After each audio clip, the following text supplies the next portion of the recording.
Challenger exploded. I think it was that same day. I remember to this day where I was and what I was doing when they made that announcement. Yeah. Goodness gracious, now you're really showing your age. I wasn't born for 3 more years.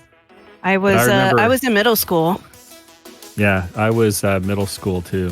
Or, I think it was middle school. 7th grade. 6th or 7th grade. If you don't mind me asking. I turned 48 in April. Oh, okay. I turned 49 in June. So you're like the cool parents I never had. Yeah. I'll just you. But I remember going to Toys R Us, and I would go to the book section where they had the D&D books, and I would Toys R Us. And I would look at the it must have been like edition 1, I don't know, but I'd look at the player's handbook and look at all the pictures, and I'm like, man, this looks cool, but it looks confusing and complicated. So this will blow your mind. In 98, right, when Harry Potter came out, right, my parents were going through a phase. They were so religious, no lie. We couldn't watch TV. I couldn't listen to any music that wasn't Christian music. Oh, you poor thing. Yeah. Oh, yeah, I was a PK at that. So thank God I was a Lutheran and my parents weren't that strict. Oh, no, my parents went through this whole religious kick where no TV, no secular music. If I was to even think of reading the Harry Potter books, they would not beat me, but they had the papers. Yeah. But here's what happened. So what I did was at school, they had them in the library. And 98 was when the first one came out. So guess what I did? I just went to the library and read them. Yeah. Books. And my kid, I actually have the illustrated Harry Potter books now. I need to get a new set of them. My dog ripped them to shreds. But the illustrated Harry Potter books, and I have all 7 audiobooks. So what's really cool is I can set the audiobook up and Stephen Fry is reading it. And Nick can listen to it, and it's real cool. Mm-hmm. Everyone. Hey, everybody. Hello, hello. So you guys had some memories. I remember that day, that sad day in 1986, when the Challenger exploded. I was in high school. I was a senior in high school that year, and I learned about it while I was changing classes because I was walking from one class to another, and I saw the vice principal standing out looking over to the east, because we're here in Orlando, you can see all of the launches from the Cape, from here. Oh, Jesus. And so he was looking to the east, and it vaguely dawned on me, oh yeah, they were supposed to launch a rocket, and so I looked that way, and then I kind of did one of those double takes because something looked weird, and I went over and I said, Mr. Brown, I said, what's going on? That looks weird. He said, uh-huh. I said, do you think something went wrong? He said, I think so. I'm not sure. And so I went to my next class because we have like 3 or 5 minutes to change classes. And the PA announcement came on about 15 minutes into class with the principal saying that there had been a malfunction. They had lost the Challenger, and they were going to have the buses come in 30 minutes and pick everybody up and send everybody home for the rest of the day. And it was like, now that middle of Iowa, they don't care.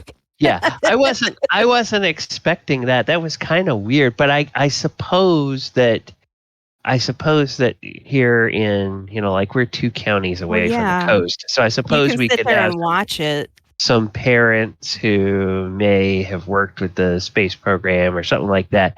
But whatever the reason was, they sent us all home. And so then the rest of the day, I was on CNN trying to figure out, well, what happened. And of course it was some time before they figured out what had actually gone wrong. Or before they released. subsequently it's like, yeah, they knew that it was not, that they were out of spec in trying to launch on a day that was that cold. And they shouldn't have done it. But speaking of colds, it sounds like you've got a stuffy nose. Yeah, I was. Oh gosh, I was telling Michael that yesterday I woke up with a migraine, and it was one of those migraines that's so bad. It's like when you sit up, your whole head just throbs, and you kind of get whoa. And and I would sit up for about 15 minutes, and I would start to get nausea. So I went ahead and called out from work yesterday. Slept until about 2:30. Had a peanut butter jelly sandwich for my breakfast / lunch, and about an hour later, got so nauseous I thought I was going to throw that up. And then finally around 4:30, I started feeling a little better, and I had committed to be in a game last night. So I was feeling a little bit better after about 5 or 6 Tylenol throughout the day. I was feeling a little bit better and managed to get through it. But Michael said, yeah, I could tell you were just like rubbing your temples and everything. So I knew you weren't feeling well last night. And then I woke up this morning, headache almost all gone, but now feeling a little bit Now you stuffy. got the schnoofles. Yeah, got the schnoofles. All right. Well, enough about medical D&D diagnoses. Welcome, everybody. I am DM Galabond, and joining me tonight are our players. It is a Thursday night. It is a little bit after 8 o'clock, and we are here for the Sword Coast Chronicles session 54. A session that I am entitling Felegos, an ally in bronze. Because last time, when we met our heroes, they were in the tower of the Cloud Giants, and Falager had used his favorite suggestion spell to send the Cloud Giant Duchess to go and retrieve the conch of teleportation for the party. And while she was gone, they freed the bronze dragon from its shackles. And they walked out into the eyrie where they keep all of the griffins. And using its frightful presence, the dragon was able to scare off 4 out of the 5 griffins. One of them made it save against the dragon's frightful presence, and now it looks like it wants to get a little bit frisky, as in getting into a fight with people. So, what we said we were going to do is we said we were going to go ahead and begin this session. As the DM launches the game, go and begin the session by actually starting a combat. So let me go over here and double check. Yes, okay, there's nobody on the board in terms of a combat at the moment. So we can go ahead. I am going to pull up the character sheet for our... Wow, that's the worst one I've ever rolled. Oh my goodness. That's the worst initiative I've ever rolled in this game. At least you can log into Roll20. I'm having all sorts of other issues. Oh no. Oh, sir. Okay. Well, okay. What we got? All right, I'm in. Okay, I'm gonna do. Oh yeah, with your decks. Is that not one? That's And then I want to go to this one. I want to say never whisper rolls. Okay, and then what? And then okay. Now, James, you can pull up the character sheet for the Shield Guardian. Shield Guardian? Is that correct? Yes. And Heather, can you pull up the character sheet for Sangzor? Yes. Wonderful, wonderful. All right, so I'll go ahead and roll initiative for the two other NPCs here. And well, hey, Hey, Ken, remember you've got the Fortune's Favor too, so you still have that reroll. Okay.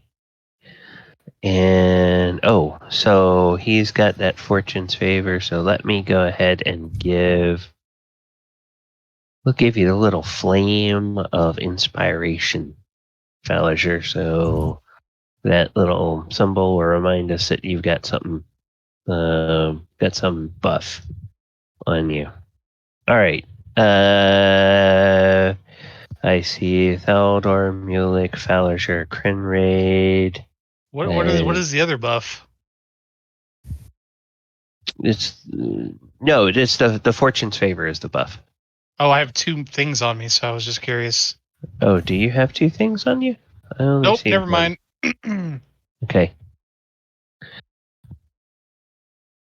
All right. So let us. I don't yet see Belle, and I don't yet see Dez. Oh, sorry. I was dealing with Yeah. the screw up. I feel really sorry for Ivy. This is awful. Oh crap! Oh, What incompetent I jerk. can't believe she got 2 different shots. That's horrible. They aren't interchangeable, so she's going to have to go back again to get her second shot. And worse still, it might actually make her very ill. Maybe I know you're just typing right now, but my suggestion, what we suggest to people, is take an antihistamine. She can't hear you. Oh, she can't? She's not in the channel. Oh, yeah. Okay. She didn't join. Yeah, she's not. She said earlier she wasn't going to play Gotcha. tonight. She didn't feel good. Oh, okay. All right. Surprising. Initiative. Yeah, she's not feeling good, so Yeah. Okay. hang on. So we're having a slight medical emergency, chat. We apologize, but crisis of faith.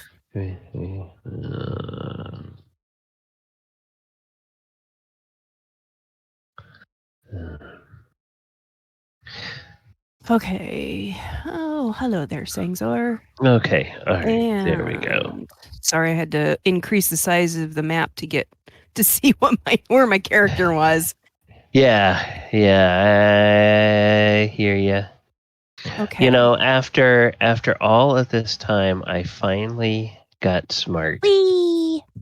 After all this time? I don't know about that. And this week I created a folder in my favorites called Game Day Bookmarks for each of my games. So that instead of going and hunting for each of them individually, I can just open them all at once. Nice and organized. Yeah, that's very good. Much easier for you too. Yeah.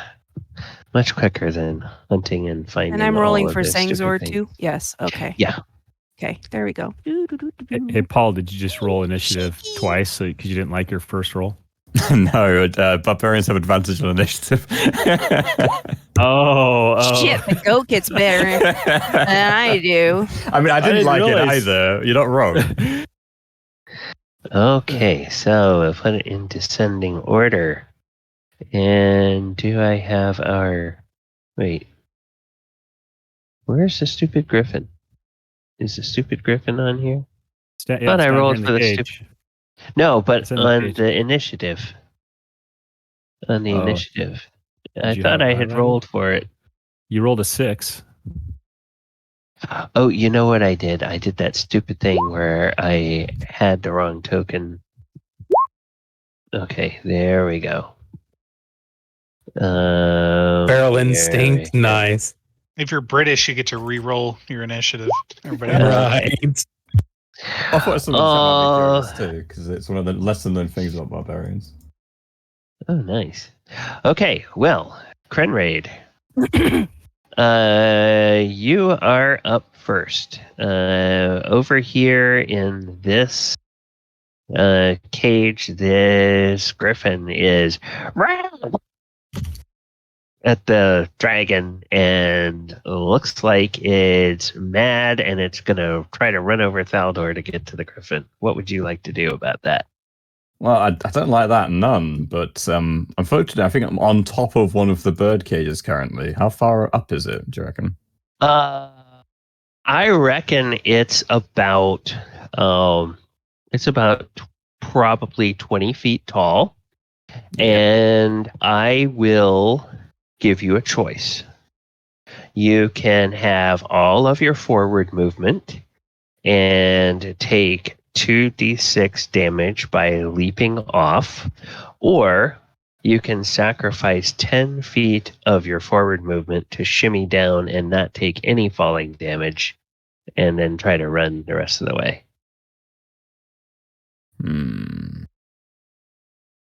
Decisions. Krenraid will shimmy. He's definitely more of a shimmy mood right now because he's not really lost himself to the blood rage. And he'll shimmy down like a little monkey. So I'll go the 10 feet over here, and then 10 feet straight down, and then I can go 15 feet across. Okay. So I can go over here. There you go. Okay. Ta-da! Ta-da! Lovely. Do you have any ranged attacks? Because if you don't have any ranged attacks, you can go ahead and do a double move. I was just debating that, and luckily I actually do. I ran out of javelins, but I have something that's almost as good, and that's a hand axe. Oh, okay. All right. Cool. So I'll be lobbing a hand axe at it.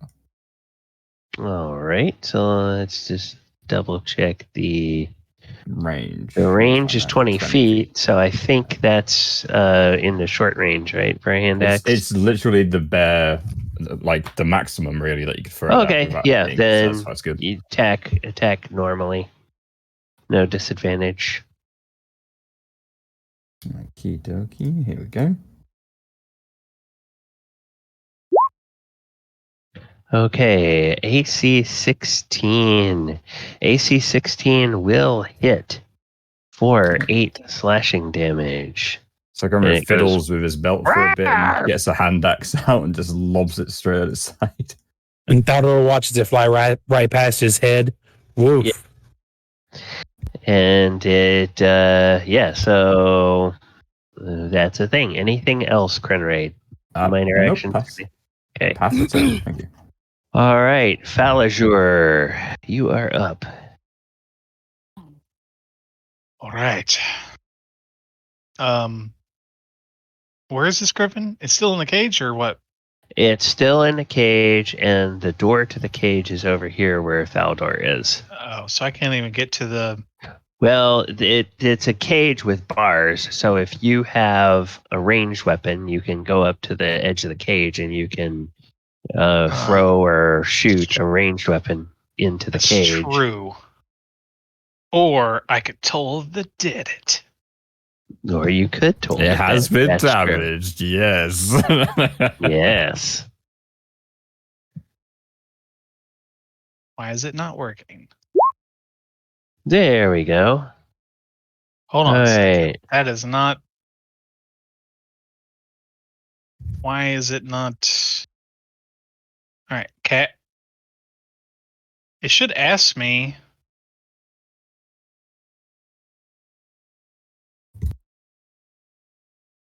Why is it not asking me if something's been damaged already? Ooh, damage. Wait, what? No, that was That's so a new feature. Sorry, go on. Yeah, just go ahead. Oh, okay. Here we go. It asked me if I want to. Has the target been hit? Yes, it wasn't working before. Nice. Okay. So 10 points of damage. Was that rolling 2d12? Yep. Yeah. Yes. 4 and a 6. That's why I asked you. See, If it's okay, taken. okay. Yeah. Minus 10. Okay. So this thing at Krenraid and then back at Fallager. Actually, it doesn't know where that second one came from. So actually, it's a wisdom. It's a wisdom save, right? Oh, it's a wisdom save, so it gets a save. It does get a save. My wisdom is not very great, so it's just a DC 14. Well, it's good enough. So it took the full damage, which is a good thing because I already gave it the full damage. I guess I'll. All right, I'll move, and that's my turn. Okay. Mulek. All right, Mulek's. Let's see. He is going to. For each one of these are 5, right? 5. Yeah, each one of the small squares is 5. 20, 25, 30. Let's see. Am I close to it? All right. I get there. As I'm moving, I yell over to IG to move towards the opening. Where's the opening of the cage? Have we determined? Pretty much right where Thaldor is standing. All right. So I'm going to tell IG to move over towards the opening. And if that Griffin comes out, to just start pounding on it. Because he can't, he's not going to go in there. So he's just going to just ready in action. Okay. And, yeah, Thaldor, you hear. He's pretty much clump, shielding me, isn't he? Clump, clump, clump, coming up behind you. Oh, did you say he's near the Fallager is where the opening is? No. Thaldor. Okay. All right. Yeah, you're going the right way. So he's basically just going to get right where he can reach in, be where he can hit the Griffin once it comes out. And then I'm going to come in, and I haven't used this before, so I figured, well, I'm going to try this out while I've got this Griffin in a cage, and I am going to cast Mind Sliver at it. Ooh. Mind Sliver. Oh, it didn't show the description. That's weird. Oh, yeah, it is weird. This is there. It is. Right. Oh, there we go. I had to create it in Roll20 because it's one of those ones that Roll20 doesn't have, so I had to put it in there. So basically, psychic energy. It's got to make an intelligence saving throw of 16, or it takes 6 psychic damage, and then we'll subtract 3 from its next saving throw.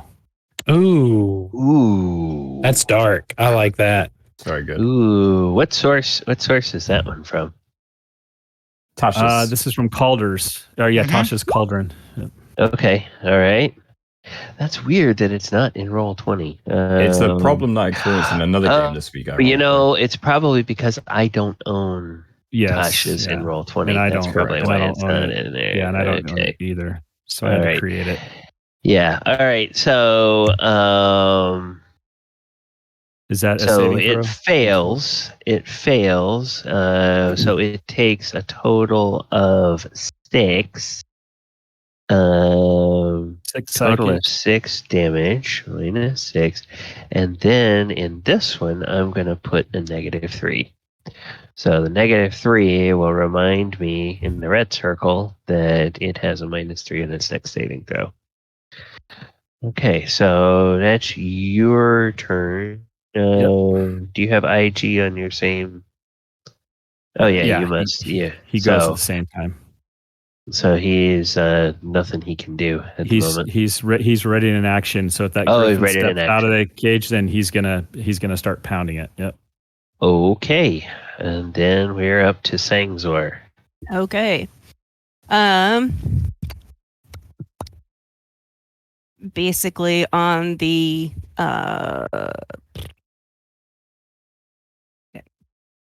signal from Dez, he'll see that people are having a problem getting a Griffin out of the cage, so he will basically lower his head and charge the cage from the back. So basically, Okay. And what do you need me to roll? I can roll the ram or the charge. Yeah, go ahead and roll the charge attack. Okay. Okay, the target takes extra.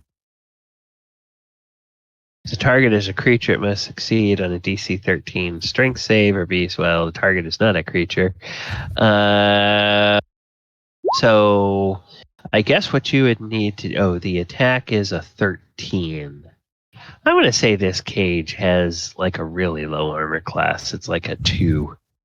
So go ahead and roll some damage and add 2d4 to the ram attack. I find it funny that it rolls the ram action, but it doesn't roll the damage.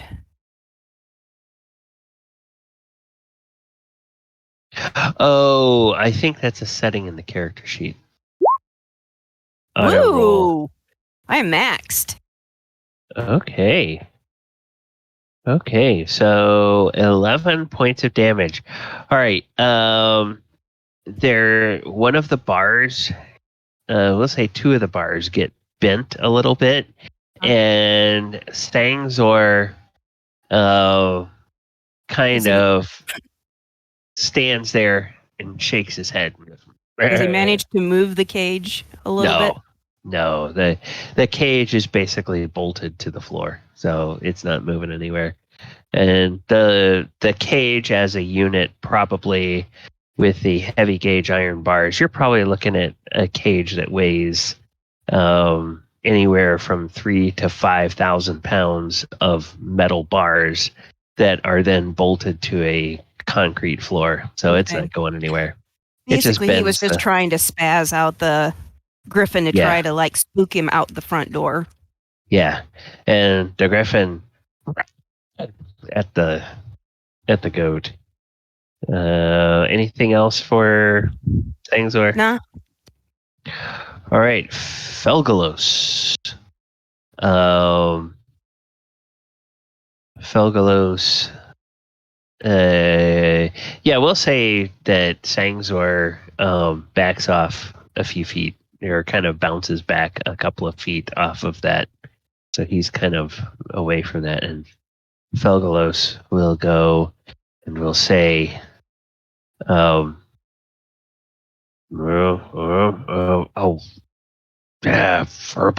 you're in the way. And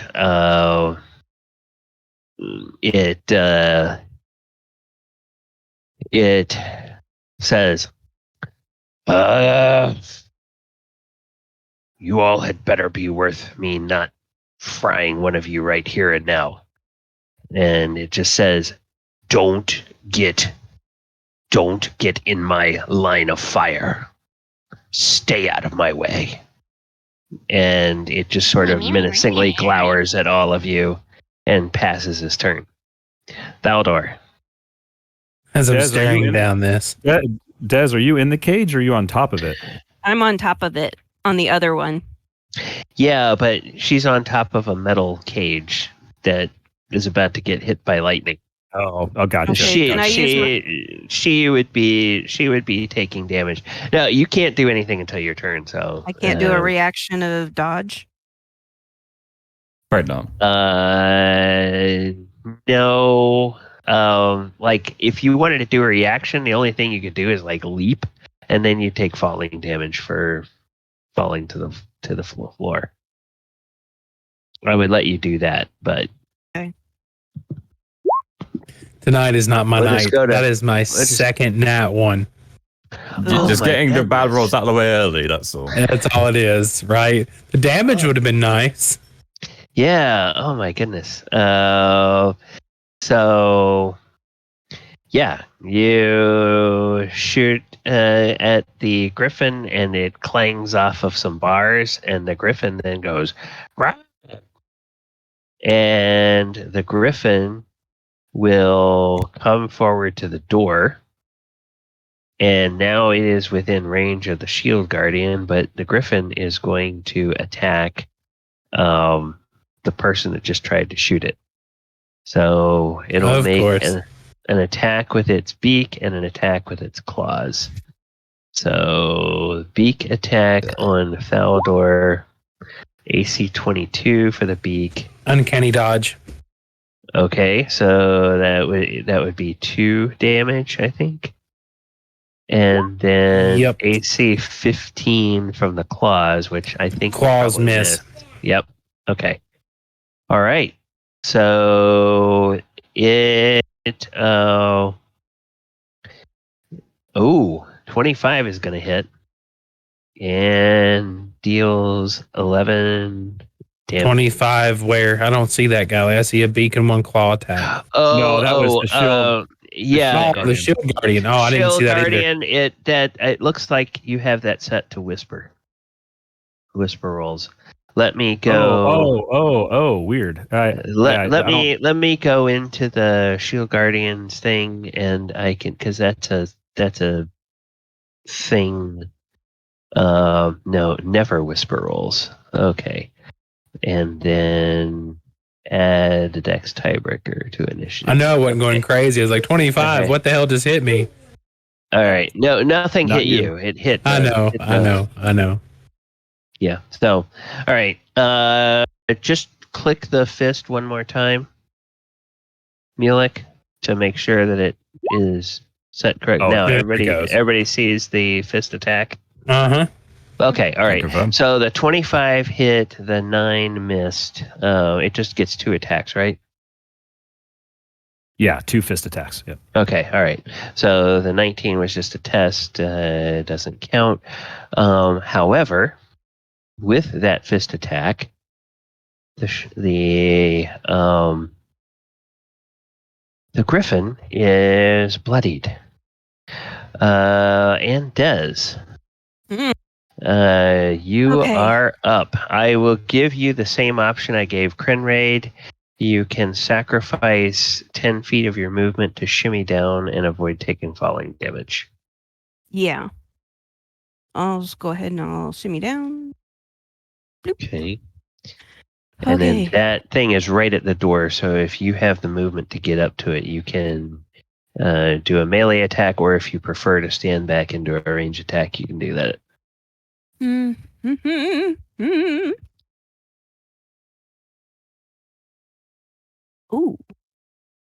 Oh, I could do that.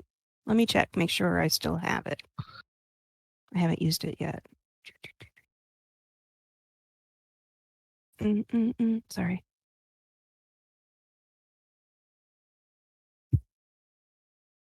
I do. Yeah. Okay. I basically take a stand back. I yell at Faldor to step back. Duck. And I cast Heat Metal. Ooh.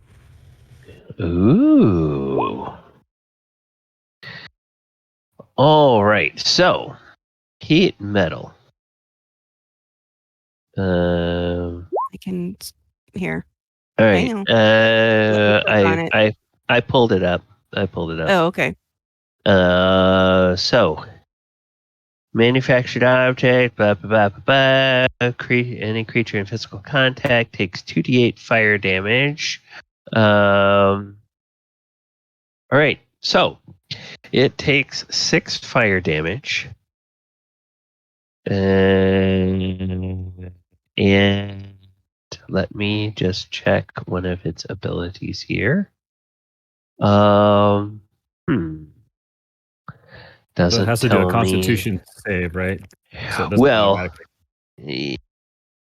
no, it automatically takes the damage. It takes a Constitution if it's going to try to hold on to the thing. It has to make a Constitution save to avoid. So now what I need to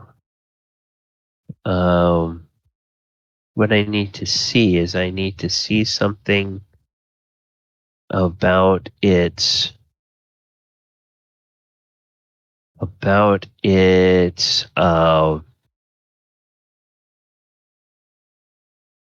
plight.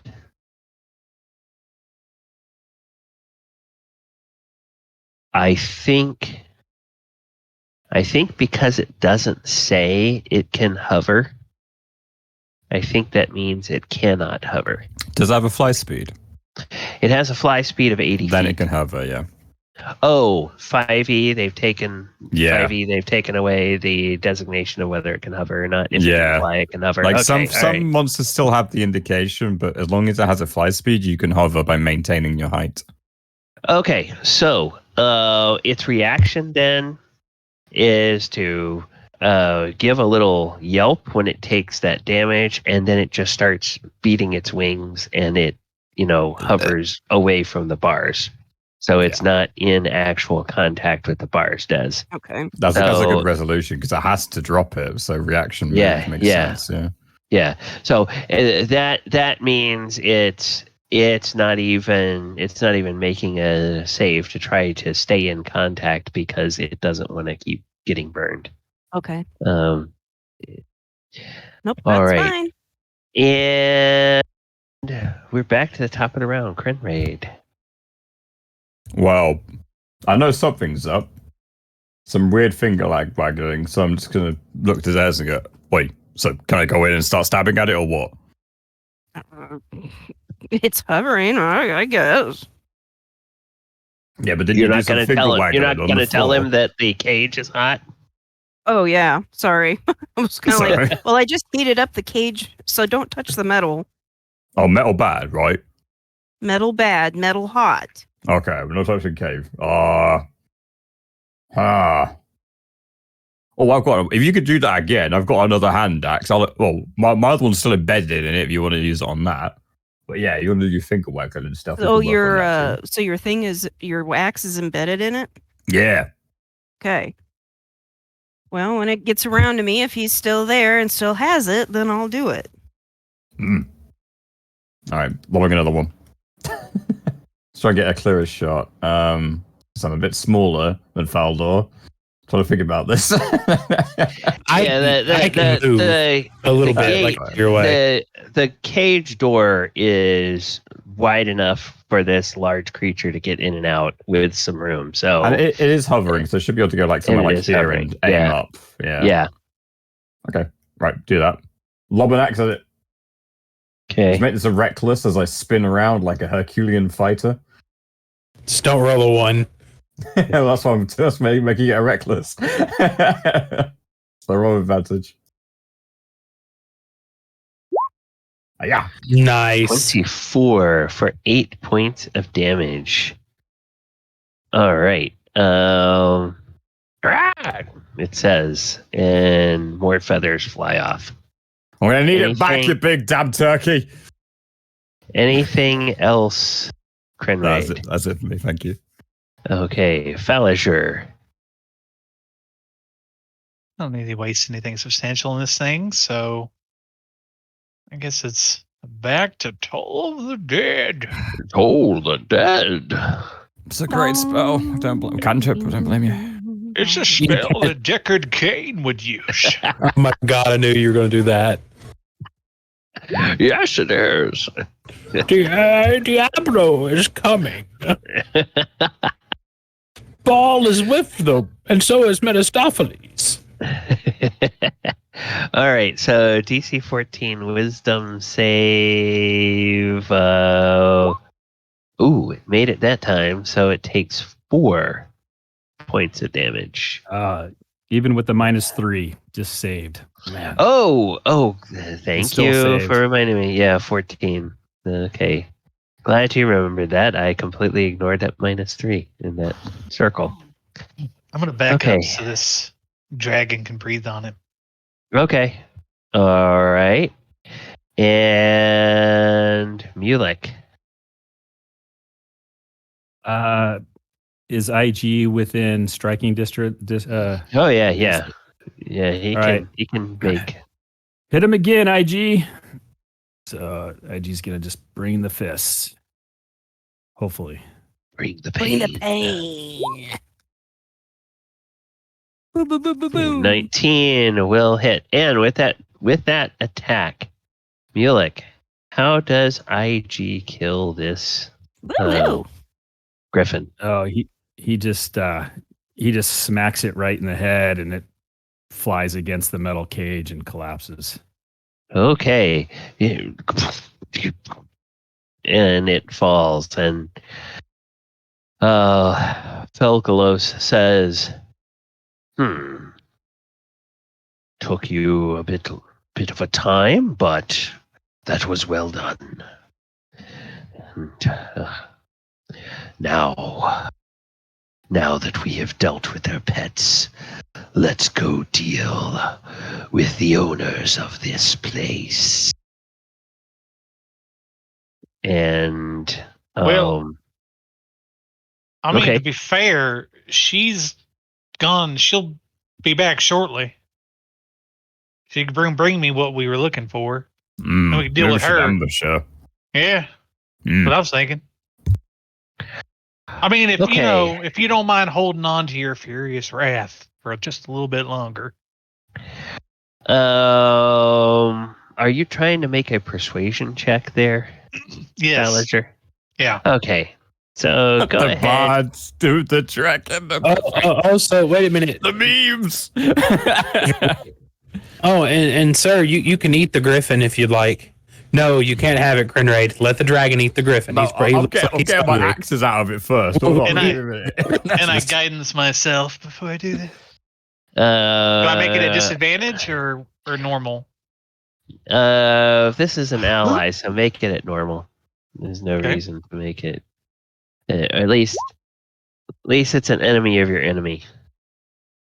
Persuasion, and it looks okay. Total of 17. It looks at you and it says, "Tell me about this ambush." Well, she comes back, right, all friendly like, and she gives me the item I told her to go give me because she's in love with me right now. And then you could say something witty or spiteful or victorious or whatever the hell you want to say that may make you feel better about the way she treated you. And then you could just instantly breathe on it with your powerful breath weapon. And then we fight her. And, and then, we go out and wreak havoc if we like.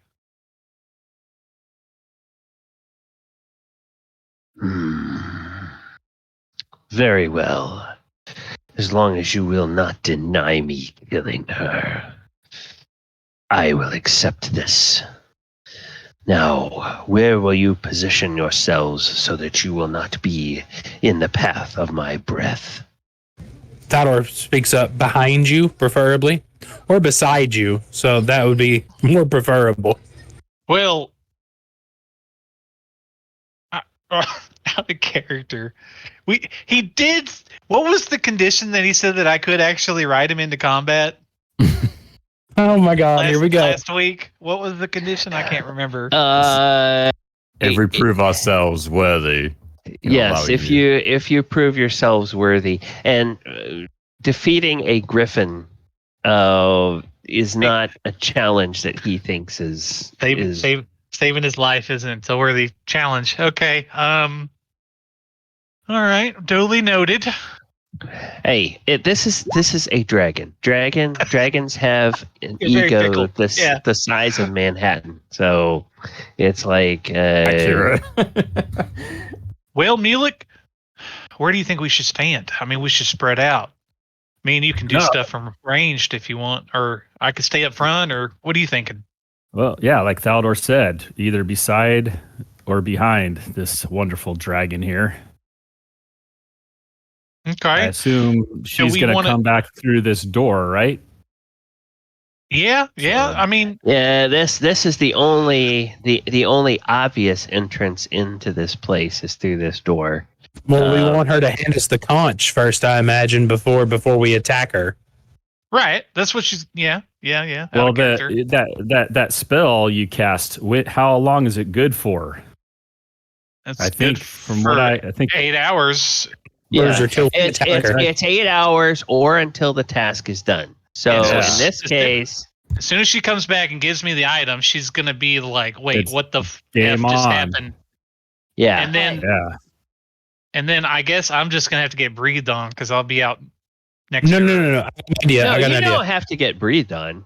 She is a large creature. You can do the triangulation so that you're I'll be off to the side. out of a 5-foot path. Actually, Felegos will suggest that you all go and check out what's in these barrels over here, because he doesn't want to damage anything that might be useful to him. You ain't got to tell Thaldor twice. I take off running. Okay, so Rogue is gonna rogue. Yep. I mean, it's just an opening these. Crinraid's coming too. I might need your strength, Crinraid. That's a very big barrel. Let me give you a hand. Yeah, so let's see. Area 7. I'll roll if you need me to. Okay. A few barrels and crates stashed in one corner of the room contain dried horse and mule meat, which is food for you, Crinraid. Food for the griffins. Yum. Love horse meat. Delicious. And let's check out the other room while they're doing that room. And Felegos says, jerky. And then over here, let's see. I guess Falager would ask where he wants to be. The dragon. These metallic things here are cages. These cages are they're empty iron cages sized for humanoid prisoners. Cages have bars that are 1 inch thick with 4-inch gaps between them. And there is yes, there. Do we want to fight her in the room where we rescue the dragon for more seclusion, or do we want to fight her out in this? Why don't we fight her inside the cage? Since you can't run. I don't know if she could fit in the cage. Yeah. She'd have to crawl in, make it harder for her to get out. Okay, think about this. If she walks in and sees the griffin cage is open and the griffin's gone, she's still going to want to give you the conch, but she may call for reinforcements at that point before she gives you the conch. Right. So that, if you guys all go into this area where the dragon was being held prisoner, that's going to mean that you don't have that element of surprise. What Felegos will suggest, and he will suggest with a nice little X on the ground, he will suggest that you stand about right there. Me? No. Let me grab those. I'd speak to Falager real quick. You stand about right there, because then what he will do is he will go and get in this corner here. And then when she walks in and she gives you the conch, he will breathe lightning. No, that's not a place for Sangzor to be. No, because that lightning will hit him. Well, I don't know. This room, that's a crazy distance. He has a crazy attack. He's an adult dragon. Oh, wow. He's an adult dragon. Oh, bronze dragons shoot lightning? I forgot. Yeah. I like so it's not a cone of fire. So it's not, not some big random cone of fire. It's a. I really like bronze dragons. That's cool. So let's do. They're actually my favorite, I think, out of the chromatic. But I tell Felegos, I go. So yeah, after we get the conch, we got him set up there. This is our best room and plan of attack. I mean, if we, we're all here out of his range, she comes in, she hands you the conch, spell's broken. I thought she could be sweet, before she hands it to you. If she looks at the cages and goes, "Where's all my griffins?" Oh, we just let them out to stretch their wings. It's okay. Actually, let me change that. The dragon will make you a counter offer. Oh. Okay. Falegos. The dragon will make you a counter offer, and the dragon will say, "I have a better idea." Uh-oh. And then the dragon shimmers, and the dragon seems to disappear. Oh. And in the dragon's place, there is another Falegos. Oh, that's that. They can disguise themselves. And this Falegos will that work? Says, I don't know if I guess it would work. That's a very gray area. If she thinks that's you. If she thinks that's you, and if you stay out of sight, well, I can disguise Falegos, make him look completely different. So, Felegos I'll just stand back here with Kenraid, and then we'll just walk over here and say, "Yes, why don't you let me greet her? I will take the item, and then I will have my revenge." But you'll give us the conch, right?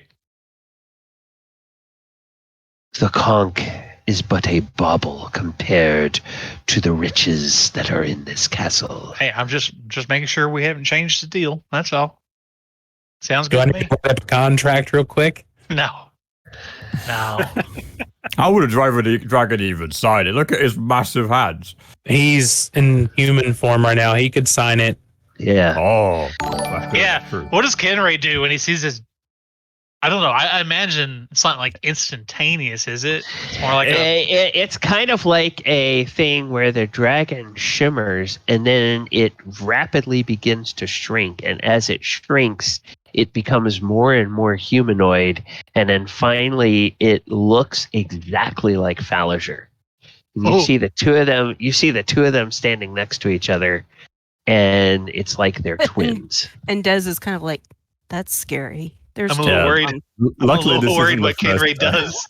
No, you're very. Luckily, this isn't the first time Kenray has now seen an illusion of someone else. Oh, okay.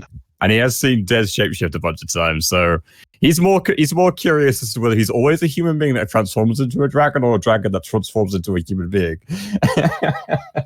Well,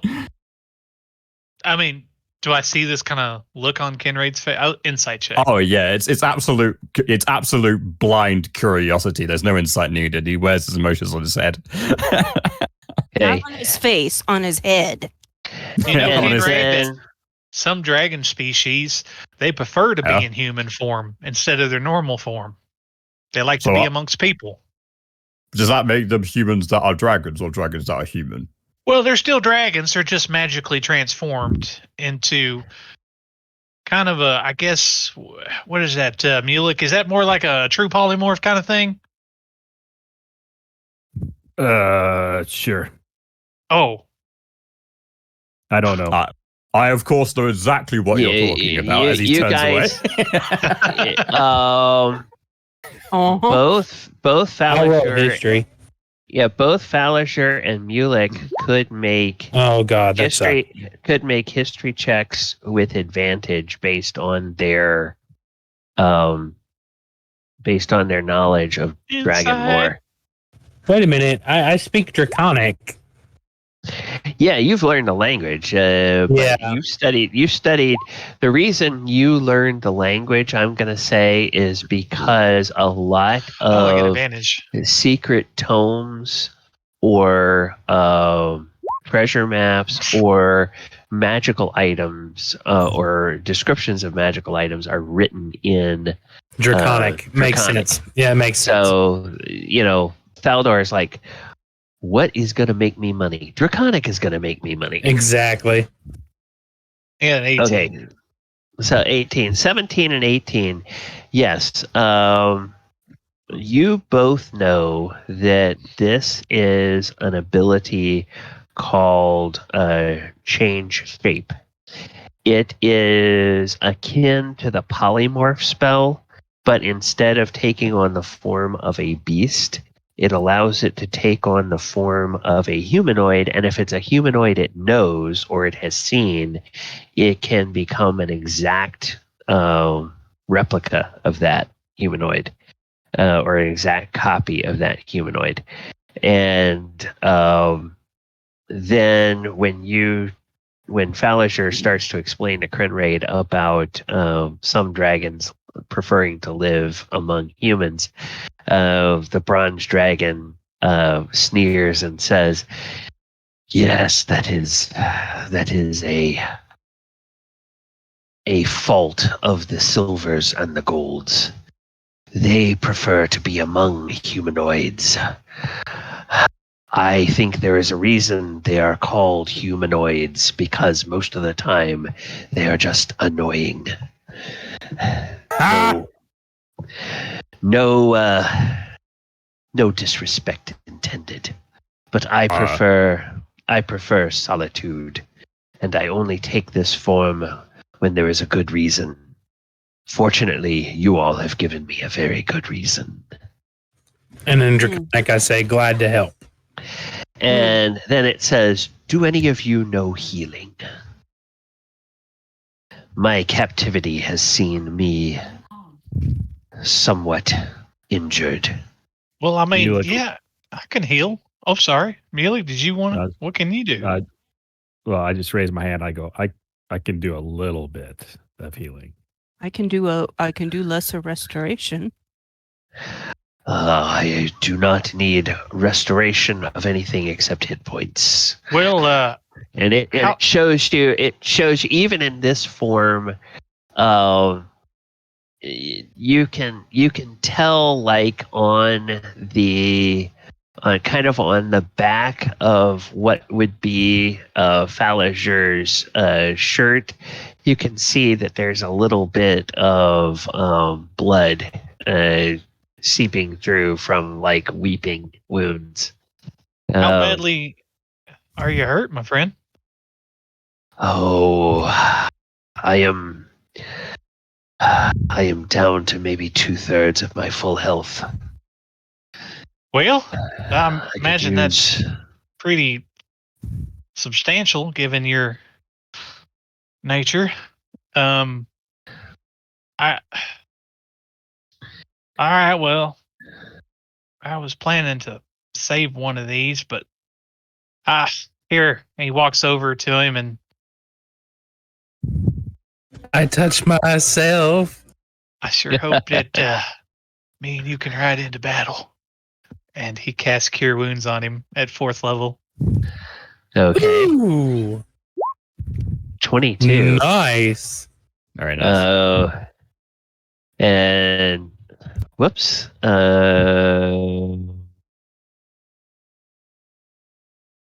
Okay. Do you stroke his back ever so softly, Falasher? No. He says, "Oh, thank you. That is better." And do you need more? Yeah, he's still got a few wounds. He says, I'll walk up to him. He's a big dragon. That was lots of hit points. That was approximately 1/3 of my injuries healed. So I'll walk up to him and say, my healing is similar, but done in a little bit different way. And I pull out one of my little mechanical spiders and I place it over the wound. And I also do cure wounds at 4th level. Okay. Let's see.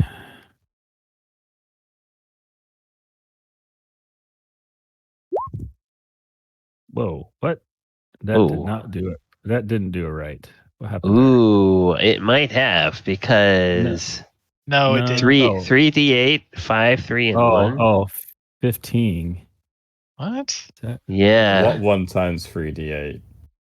So yeah, the D plus the bonus. No, I rolled a nat 1. I rolled two ones. Oh. So it was a 15. And then wait, do at you 4th get level? He should get 4d8, not 3d8. You roll It is, 2. Right. It is 4d8. It just broke it's it up 48. into 2. Yeah. Unlike yours, Falager, where it shows just the one level line.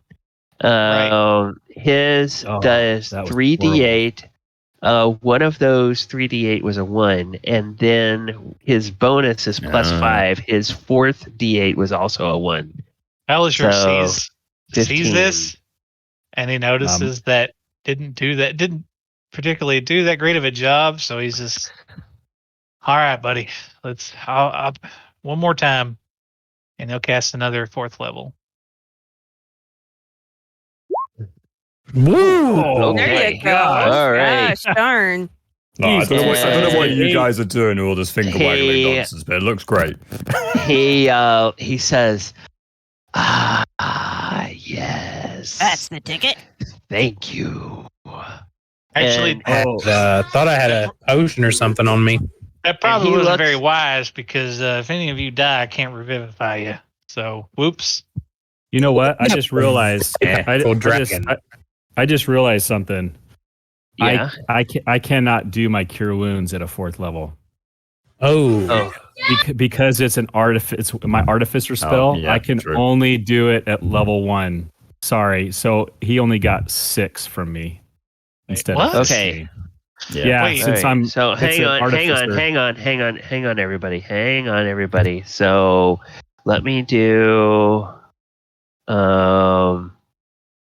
Does that mean okay? No, hang on. Just before you guys do anything, just let me do math and don't talk.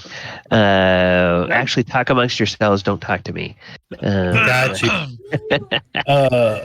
I don't. I'm surprised I don't have any potions. When's the last time we went to a town and we bought items? Because I've got all this, but we don't have any potions of greater healing or lesser healing or any healing. Like I'm sure there'll be time to go shopping. Castle somewhere. All right. Even with Mulex 1 die of healing, it's still enough to get him to full. So.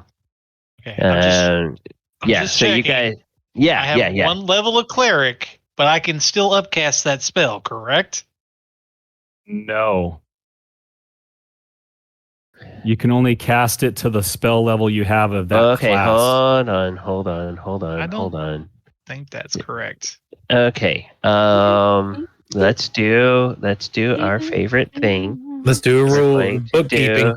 Because the D&D Beyond lets me do it. So we're gonna do sage advice. Well, D&D Beyond wouldn't let me do it. Casting. So you're both right. It's because you're using available spell slots, not casting the spell. So it's slightly different wording, but you technically can do it. I see. Yeah, it's based on the spell slot. Got it. So I thought it was a feature that so you're using them, but you can. Okay, multiclass. You determine. Yeah, he's using an artificer feature, not a spell slot. No, it is a spell slot. Yeah, well, then you can upcast it. Well, he's technically not upcasting it. You're using the spell slot level of a higher level. You're technically not upcasting it to do it. I know it sounds weird, but you're just making it more powerful. Right. You're not technically upcasting. Yeah, you're just making it more powerful. You're using that spell, but you're just like giving an extra kick in the ass. Though the wording is very confusing on this, so I don't blame you. Sorry for the confusion. Okay. No. All right, here we go. The multi-class rules limit the number of spells, not the level. There we go. So you can both cast 4th level spells, or you can both upcast anything to 4th level of spells that you have, regardless of which class gives them to you. Nice. Why did you have that spell slot level? Got it. Okay, so all right. So you had a 4th level spell slot. Yep. So you could use it on an artificer spell and upcast it. So that is sage advice. Thank you. That's what I thought. Okay. That's why I took only one level of cleric. Yeah. You would have read that, Mulek, when you were reading up about the characters and multiclassing. That's not you. It does say that somewhere, but it's just been changed. It's a special page in the BBG. I thought I'd read somewhere, but and I'm sure you did. Dratz, thank you for being on the stream tonight. And Dratz has said, whichever player has the little giggle gets advantage. And you guys can decide who has the little giggle. Little giggle? That's Dez. Little giggle. That was probably Dez. And, I would imagine Dez. Heather, are you back in the Discord yet? Yeah, I'm here. Sorry, Okay. I had to reboot my whole system. Yeah. Okay. All right. Yeah. You had dropped out, so you have advantage. Oh, thank you. Yes, Dratz thank you, is Dratz. the man. Thank you, Dratz. Yes. And how's that? Do you feel better as Falasure talks to the dragon? Oh, yes, much better. You all are getting on my good side, and you, he says, pointing to Mulek. That is very interesting. You and I will have to talk. And he kind of looks at the little spider thing after it has done its healing. He says, I'm intrigued by this. And then after he looks at it, he'll hand it back to you. Thanks. All right. So nobody die, because I can't bring you back if you do. My bad. All right. I try not to, but for you, I walk over to Falasure, pull some stuff, even though you're going to try to hide next to Crinraid, just to be safe. I just throw some stuff on his face, make him look a little different. You know, I got my disguise kit. I make him look a little different than himself. All right. So, you guys have a total of about 5 minutes. How do you want to align yourselves? We're going to say that all of this stuff has taken about a minute, so you have a few more minutes before she comes back. I'm going to move over here then if those guys are over there. Yeah. I'm going to hide behind the crate. You pretty much know that she is going to probably be about right here. Should I skin raid? What was? I mean, your you character. Guys can strategize if you want to. I mean, I don't really look any different. I'm still wearing the same armor and everything. It just got a different looking face. I can quickly throw stuff on you to make it look different. I can't cast disguise. Or Falasure, you don't have to be standing right there next to the other Falasure. I know. You can go stand somewhere else. That's why I'm asking. Like, let's see. What do we got here? There's a pillar back here. Is this a pillar? Yeah, this is a pillar. Oh, a couple of us can stand behind that. Oh, okay. I'll stand behind that. Okay. Who's got low dex? Who does? Who has low dex? Who's got the lowest dex? I got a 14. I think I have a 15. I think we decided I was the lowest, but we're both tied.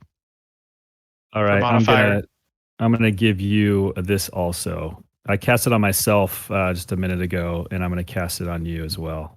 Does your Chrono Shift wear out by now, or is it still active?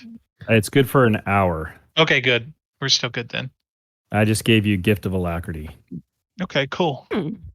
Oh, wait. So now he has another buff on him? Yeah. He does. I don't have any buffs, I don't think. This one is a speed buff. It's just a D8. Anytime you roll initiative, you get to roll a D8 and add it to your initiative roll. So cool. I have that. I cast it on myself. I have that as well, and it's good for 8 hours. Dang. Okay, so we're gonna do that, and then you have it on yourself. Yeah, I cast it on myself. I'll give you the little stopwatch as well. Yeah, I think my fortune's favor fell off because didn't you gave it to me when I was invisible? That's been way over an hour. Yep. Okay. Yeah, I have no buffs. I'm good though. Okay, you have no buffs. No bananas. No bananas today. We're good. I'm just gonna duck down behind this big massive crate over here. Okay. All right. What about the goat? What's the goat I'm in a doing? flanking position.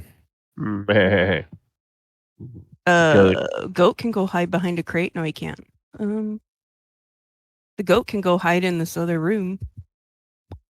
Okay. That's fair.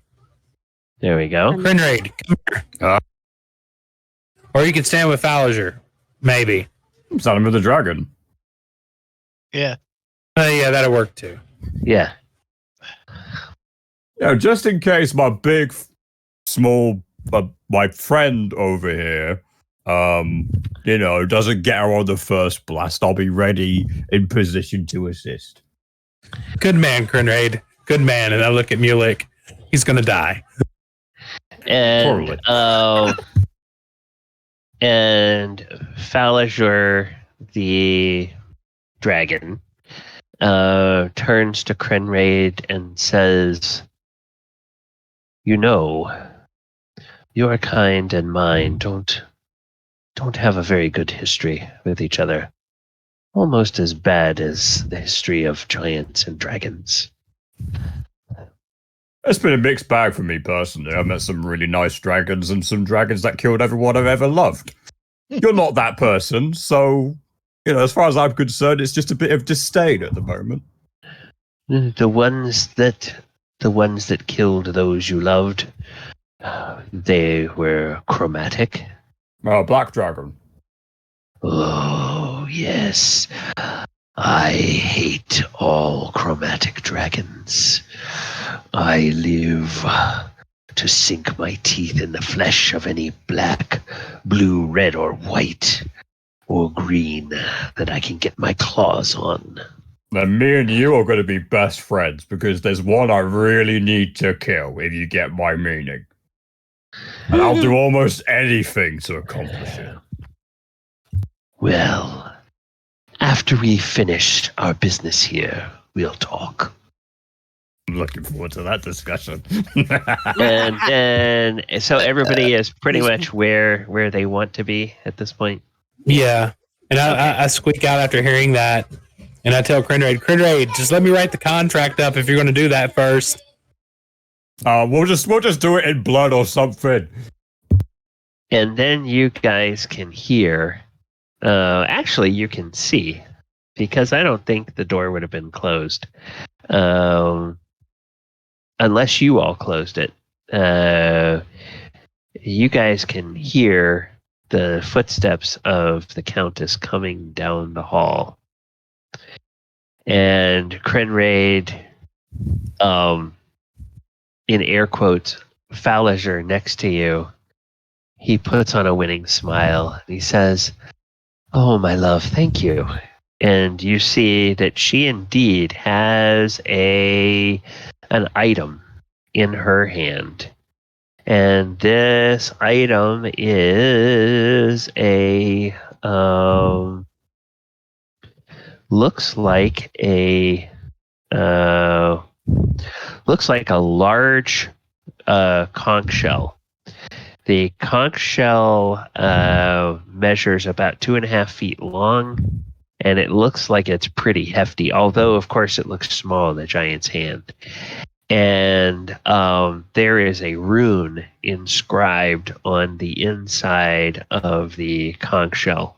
And I'll give you guys an image of it in a bit. And she says, "Oh, my darling, yes, here. This is what you wanted, isn't it?" And she holds out the conch, and he says, "Yes, that's exactly what I want." And he smiles, and he reaches out, and instead of taking the conch, he just puts his he puts his hand around her wrist, and then Krenraid. I'm getting ready to catch the conch. He starts to shimmer, and as he shimmers, the hand that is around her wrist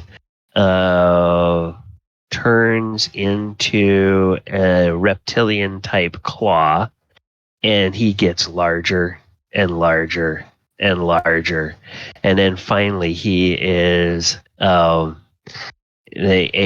adult dragon there, and he says, "Die, you bitch," and he breathes on her. Ooh, And he will right in the face. Give me a kiss, babe. Right in the face. So now she has to do DC 19. She has to do a con save, which, of course, she's a giant. Or no, a dex save. Oh, a dex save, which, as a giant, she doesn't have a great dex save. 11. So she takes 58 points of damage, and she screams. And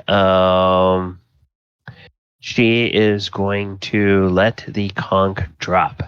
Grab Krenraid. Run! Krenraid. Whoops, I'm sorry. Krenraid, go ahead and give me, I forgot to clear those out. Give me a dexterity check of your own with advantage because you anticipated this coming. Yeah.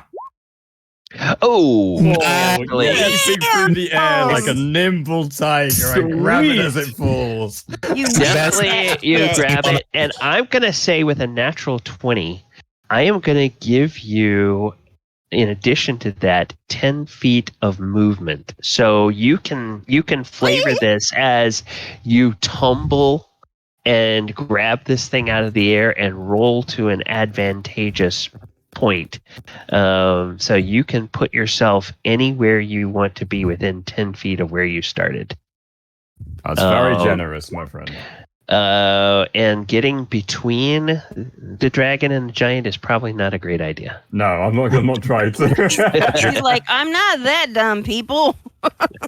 I keep seeing an arrow going between. Zoom, zoom, I'm trying to work out the distances. I think what I'm just going to do is I'm just going to roll forwards and then roll back. I like this place. This place is good. Oh, okay. All right. Okay. So yeah, you can do that. I've got eyes on the doorway in case reinforcements come. I can attack. It's all right. Yeah. And then, of course, as soon as that happens, she's delivered the conch. The spell is broken. She is like, and then she just cries out, "Intruders!" At the top of her lungs. So speaking of which, yeah, very blasted in the face. Yeah, very. Very, very. Let me make sure I have her selected. Nice, Mulek. Damn. So she gets that, and then Felegos. The goat has advantage, as does Fear. Have advantage? It's that. Drats, yeah. Oh, nice. Yeah. I'll take my 17. I'm good. I'll hold on to the advantage. Okay, wonderful.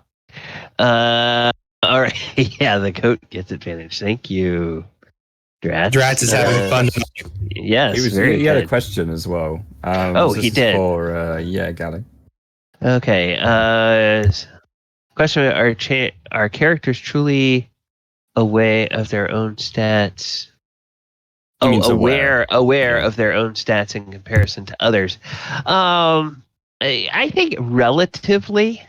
That's why I was trying to say, the dragon was saying he's injured, and he approximates he's about a third, or he had, he was about 2/3 of his full health, because, it's like you can tell, oh man, I feel sick today. I feel about 60%, 70%. You're estimating. You're not sure. But so that's kind of what he would do. You guys wouldn't, in character, you wouldn't express your injuries as, oh, I'm only down to 1 hit point. You'd be like, oh, I'm on my last legs, something like that. You would know you're really, really close to death, but or I'm just really effed up. Yeah, or you're really effed up, something like that. Yeah. Okay, so do we have everybody in? I think. Are we missing anybody? No, I think we've got everybody. All right, so we'll go into sending order. And hey, Krenraid. Wait, Mulix didn't show up. Mulix is 29.17. Shoot, I don't think I had my token highlighted. Okay, 20. No, never mind. I'll do it. So add a turn, and then I was thinking it looked like there was not enough things on the initiative. Yeah. So lovely. All right, Mulek, you are up first. Now the giant is very angry, and the giant is really in pain here. Yes. And going first here, I'm thinking I'm not sure what to do because reinforcements haven't arrived, right? I don't see. See anyone else. You don't see anybody else at the moment. No. Okay, so I am just for now gonna try this again. I'm going to Mind Sliver her again, or Mind Sliver. Mind Sliver. Nice. Okay, and she has to make a DC 16 intelligence save. Yeah. Well, so let's see. Yeah, she's got a DC 16 intelligence save. Yeah. So she fails that. So she takes 10 psychic damage. And she has a -1 to her next saving throw. So people remind me that she's got a -1 on her next save. Quick question, Golly. Sorry to interrupt. No, he grabbed her by the wrist. Is she restrained?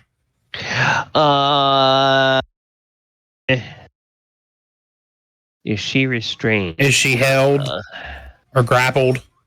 No, because that wasn't an attack. Oh, okay, got you. That was just grabbing her to breathe on her. It was he gets 1 surprise action. I'm not giving him. I didn't give him a full round of attacks there. Hey, that's all fair. She took a good hit. I'm happy with that. No complaints here. Cool. So IG and Mulek both move up. Anything else? If I'm going to tell the shield, tell IG if anything comes within 5 feet of it to smash, just to hit it, punch it. That's my turn. All right. Krenraid, you are up. Well, I mean, I know what's up. Go for the legs. Bigger they are, the harder they fall. I've got a very big hammer, and there's some legs right there. Right, so bursting into a rage, Baruch Kazad. Let us do this. Diz is tall. That was good. Oh, also, I can do something fun now. Great Weapon Master. We're doing this as well. Nice. Uh-oh. Yep, I'm adding +10 to the damage roll and taking -5 on the attack, which I'll make a reckless attack, and we'll have some fun. It's all about fun. So I can't actually add that in. We'll have to do this ourselves. So 29 -5. I think it hits. 24 will hit. All right, so we've got Divine Fury damage +10, so 26 +9. is 35, right? Ooh. Taking your belt in consideration for plus strength, right? It should be. Yeah, it is. Okay. Yeah. Well, that's giving you a plus 10 on your attack. What is your normal attack bonus? That is the normal attack bonus that you add the plus 10 afterwards. Okay, all right. Yeah. I don't have to add that quite yet, actually. I'll do it on a separate attack because it's not something you can really add as an option. Okay, so with that attack, she is bloodied. So you hear a crack as you hit her right in the shin, and she is and then she looks down at you. Damned dwarf, I will heal you. Not if I break your kneecaps first. I'm going around again. He does get a second attack. Wow. Oh yes, he does. So go ahead and make a second attack. I think Grinrage's trying to show up the dragon. Yeah. So is that also at minus 5? Is. So 23 will still hit for 22 points of damage. Ow. Ooh. I And feel the power of the horse. and Felegos just smiles and says, "Bit off more than you could chew, didn't you, Countess?" I'm gonna find the wishbone in a minute as he's twiddling his mace. Pass the turn. And end of turn, Thalador. Okay, you have got the 2 range allies within 5 feet of this. Yes, I do. So Thalador comes out from behind the crate, looks, sees that the giant shins are cracking where Grinrage done made them bloody. Like, oh, my turn, and a scorched face. My turn. So I'm going to try to hit her right between the eyes with my crossbow.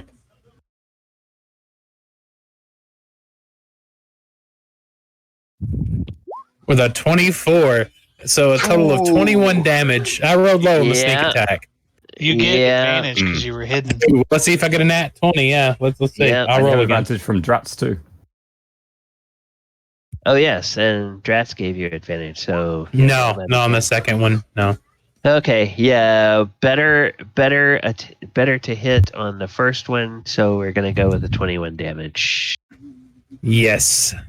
And then by the way, guys, since technically both of those would hit, the way I do it is I just look at the highest attack roll when you have advantage, and I use everything from that set. So let's say that he had hit with that 24 and gotten really crappy damage, but then with that 14, he like maxed out the damage. Too bad. I'm going to use the damage from the 24 to hit roll. That's fair. Yeah, sounds good. Also, one thing that I like is if you when someone rolls with advantage or disadvantage, or rolls a normal roll but they roll advantage and disadvantage, I like it as if that second number doesn't count if you have to roll again. Does that make sense? Like, so you don't know that you would automatically succeed or fail if you were to say, "Oh, I'm gonna."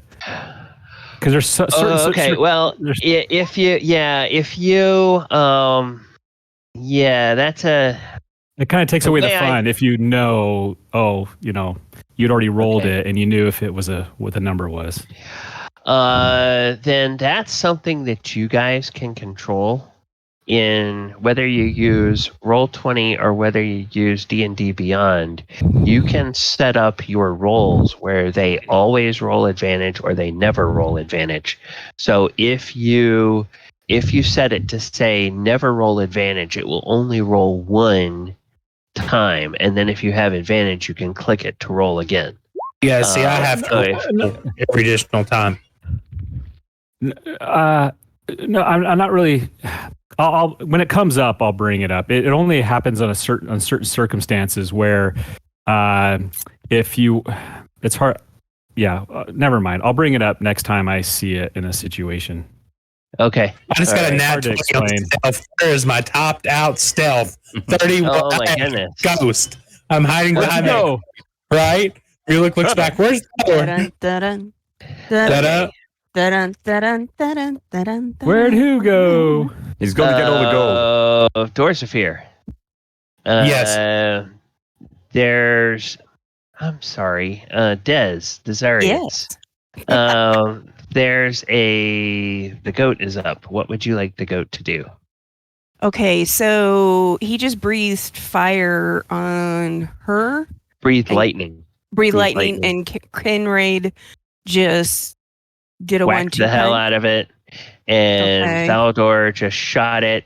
And the goat probably heard that thunder and might be kind of ears back and Teeth bared. Whatever. Oh. Yeah. Okay, he's just gonna move at this point in time, and basically lower head. And next round, prepare to charge if she's still standing. Oh, okay. So he goes, meh, gets up there and announces his presence. Okay. Falisher, the real Falisher. For the real Falisher, please. You are up. What would you like to do? Falisher's gonna swing out from behind this pillar, and he's got his shield posted pointed at the Countess, and he's going to cast Guiding Bolts at 3rd level. Ooh. Yes. Ooh. Peekaboo. 14. All right, everybody. 14 is exactly what you need to hit this monster. Oof. She is very big.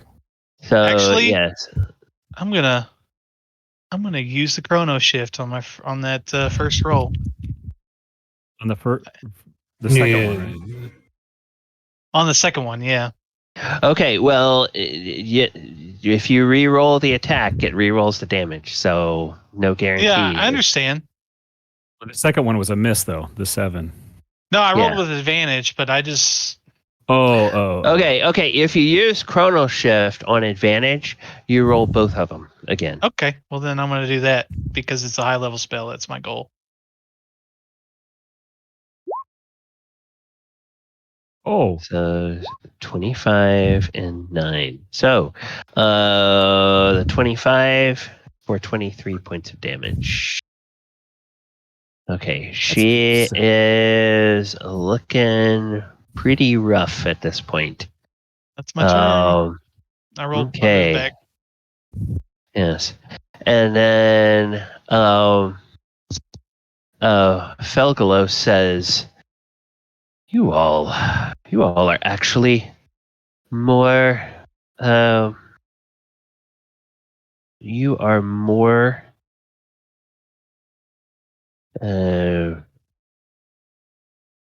capable than I was initially giving you credit for. But I think it is time to end this charade. About that time, Des just chuckles because all he can think of is Mordekainen and their hi guys, wine. Why Why you guys don't do anything? Yeah. Because you have power. Yeah, well, also because you didn't have to rescue Mordekainen. Yeah. If anything, they rescued us from Barovia. Yeah. All right. So he is going to do his normal 3 attacks, 1 with his bite and 2 with his claws. So one thing, Gally, just right quick. Yes? I believe I did a misplay just then. I'm not convinced I would have been able to attack that turn because I was holding the conch. And I used a two-handed weapon. Oh, yeah, it's free action to put it down. Yeah, so free action to interact with an object. So yeah, you could be. You can't use your maul with 2 hands, but you can hold it with 1 hand. Or you can't use it with 1 hand, but you can hold it with 1 hand.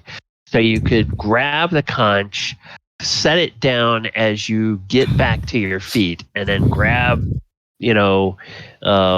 baseball bat, cricket bat style, the end of that maul and just get ready to whack. So that's how I would have interpreted it too, but I didn't say so. So I just wanted to let you know that was all. Yeah. Okay. Well, thank you, sir. Thank you. Honesty is always the best policy. I think so. All right. So let's see. Bite. Whichever one of your more powerful attacks, you get advantage. I guess it doesn't really matter. But. Okay. So it does. Bite will hit with an 18. You get advantage. The next attack has advantage, yeah, so it's a 30. Oh. Yeah. Because of guidance. All right. You got it. No guidance, it's kind of bolt, sorry. It's not a crit, is it? Okay. Who has advantage? The dragon. I do. Dragon. Whoever does the next attack. Okay. Guiding bolt. All right. Okay. So then let's let him do that bite again, and you already did. You rolled a 21 and a 30. I did. Okay, never mind. A 30 is not a crit for a dragon? Damn. Nope. No, it's not. Dragons be big. Dragons be okay. And then 2 claws. So a 20 13 will miss. Mm-hmm. And a 20 will hit 10 points of damage. And amazingly enough, the Countess is still up. Wow. No. I believe it. Oh, and boy. She's going to call for help. She already has. She has called for help. She is going to cast a she is going to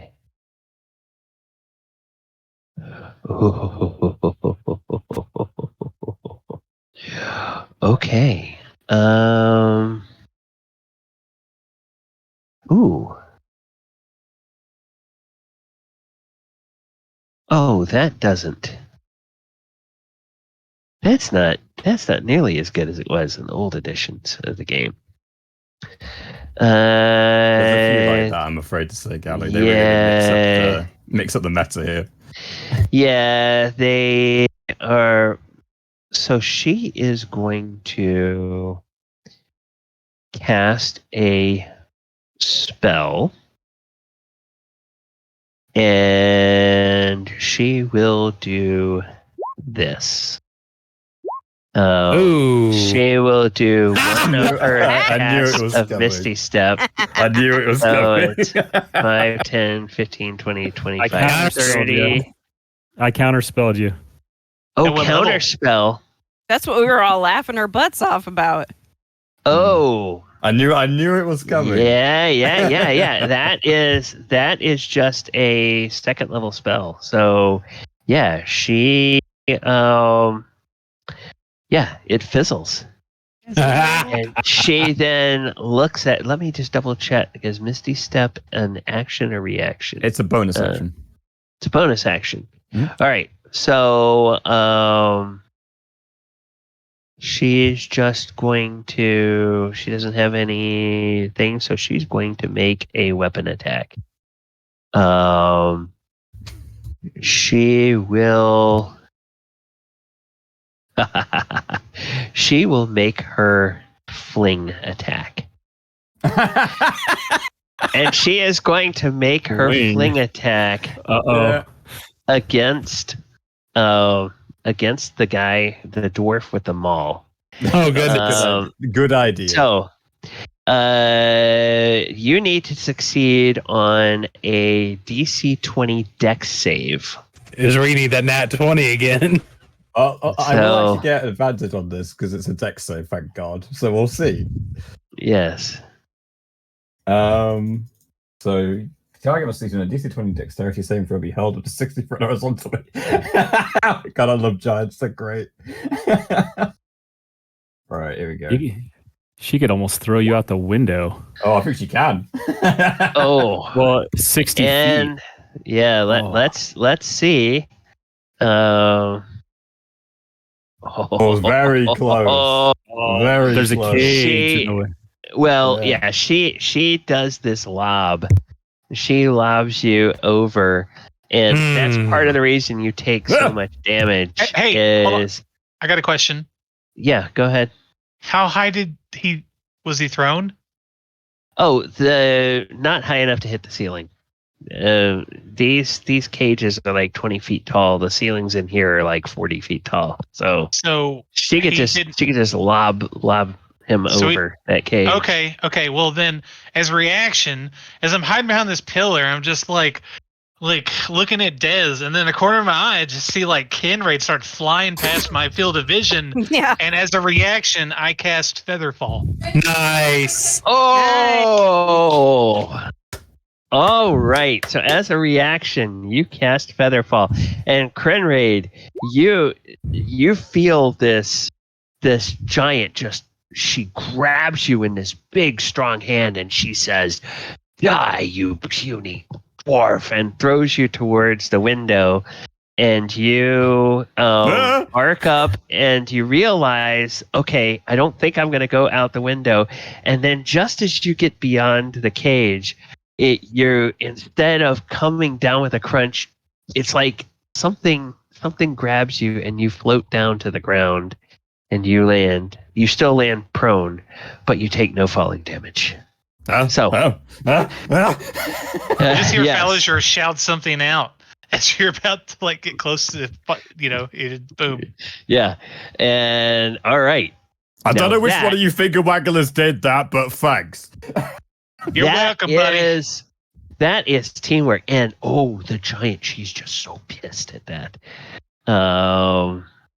And that was an action, a reaction, or action, bonus action. So then she's just going to try to run.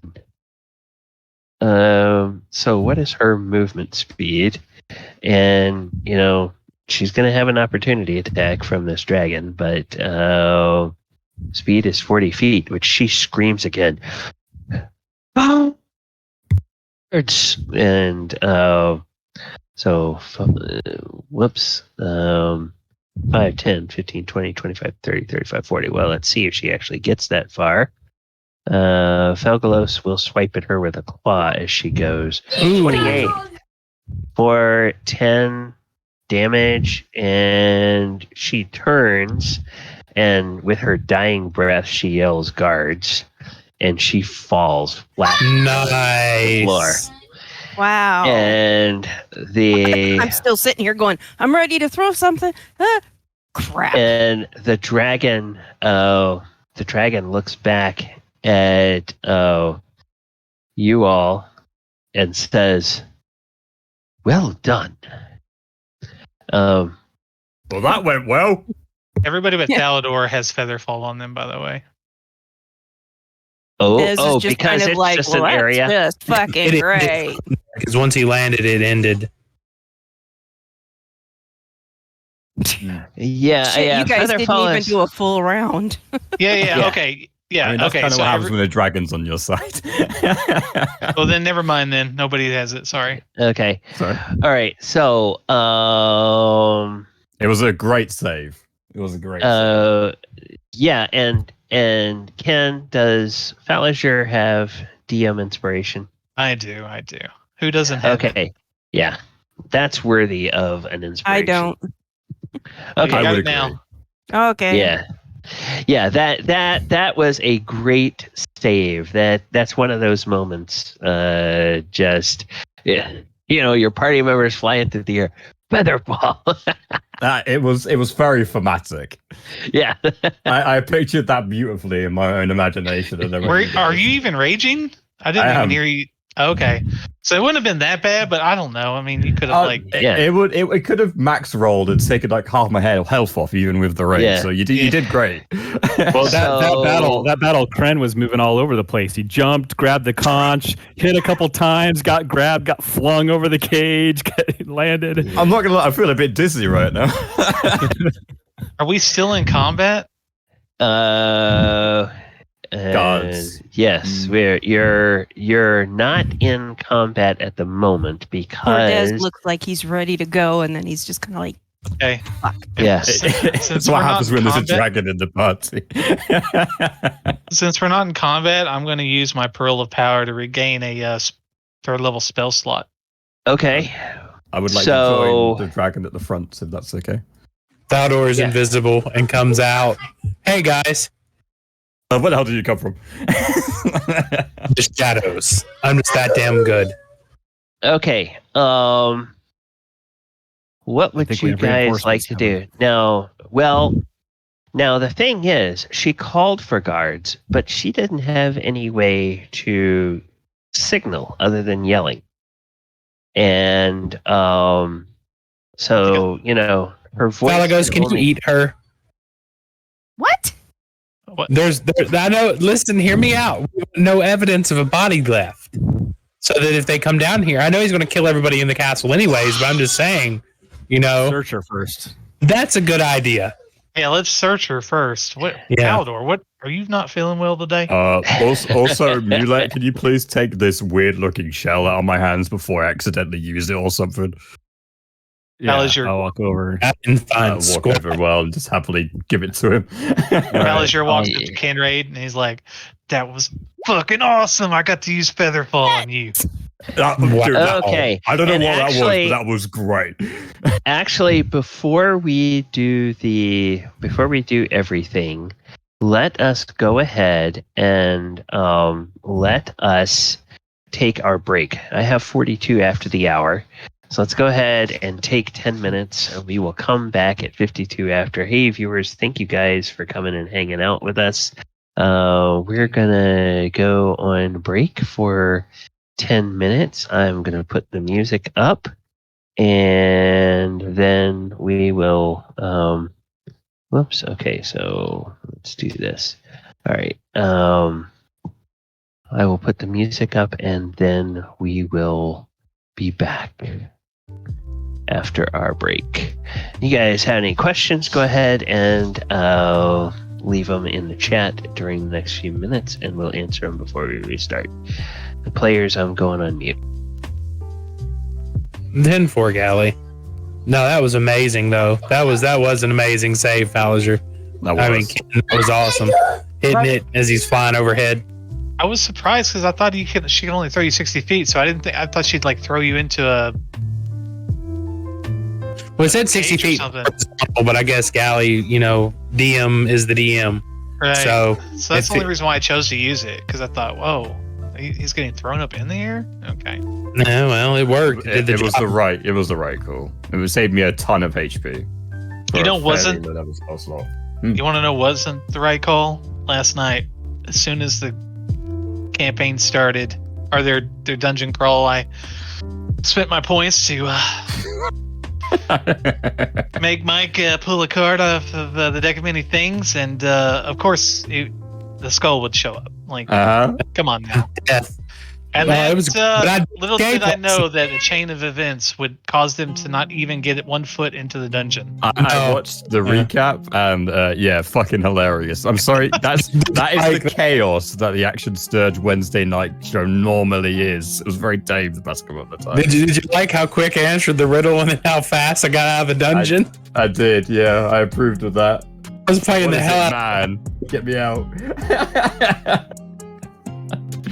It's it's man. It's either me. Well, I'm half man. This guy, that weirdo, we're good. So I was it was great. And then he's lawful evil, and Asmodeus is his god, so it's great. It's yeah. It's I'm getting out of here. It's you're ugly.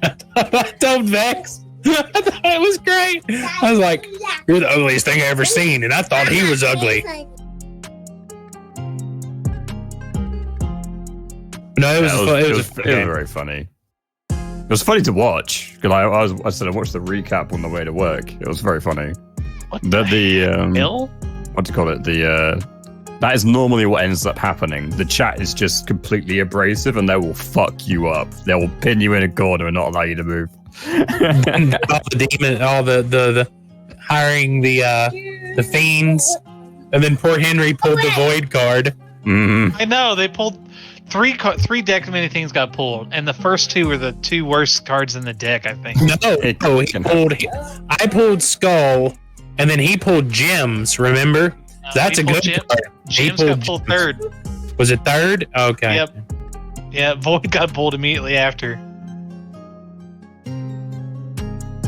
Yeah, Void. Then he got 50,000 golden gems, which is like, what? Cool. Yeah, that's the deck of things for you. I had enough points.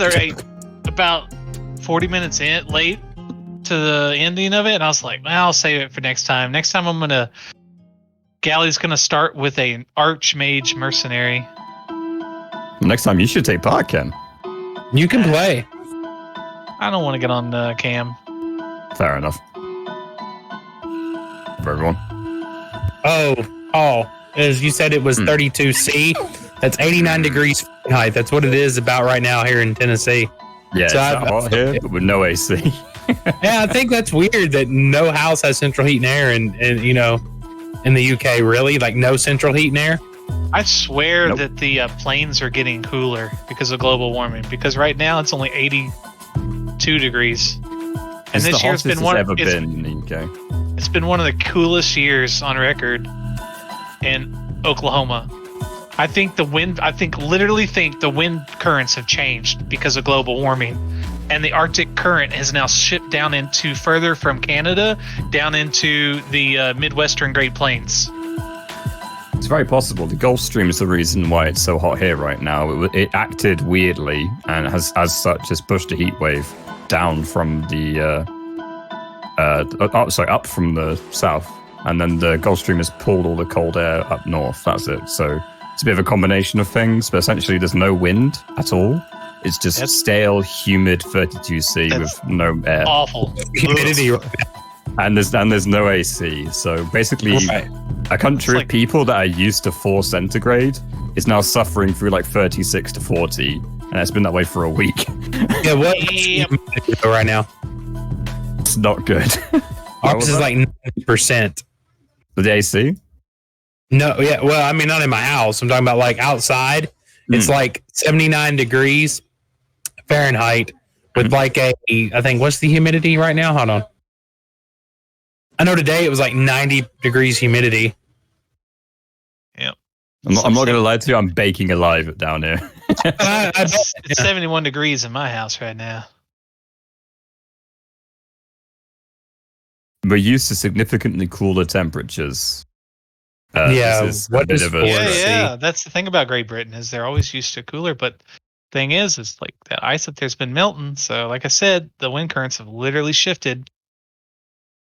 That's definitely the case this time California and that area around there, like Arizona, California, they're in this like dead zone where they're caught in this repeating weather pattern where they can't get any moisture from the Pacific, so they're just like in severe drought. I think the other day they said like what was it, like 8 different? No, it wasn't. It was like 6 or 7 different states were on fire with wildfires. It was crazy. Yeah, more towards the northwest, and then south of that, like near Arizona and Nevada and stuff, dude. It was a monsoon. It was pouring down so much rain.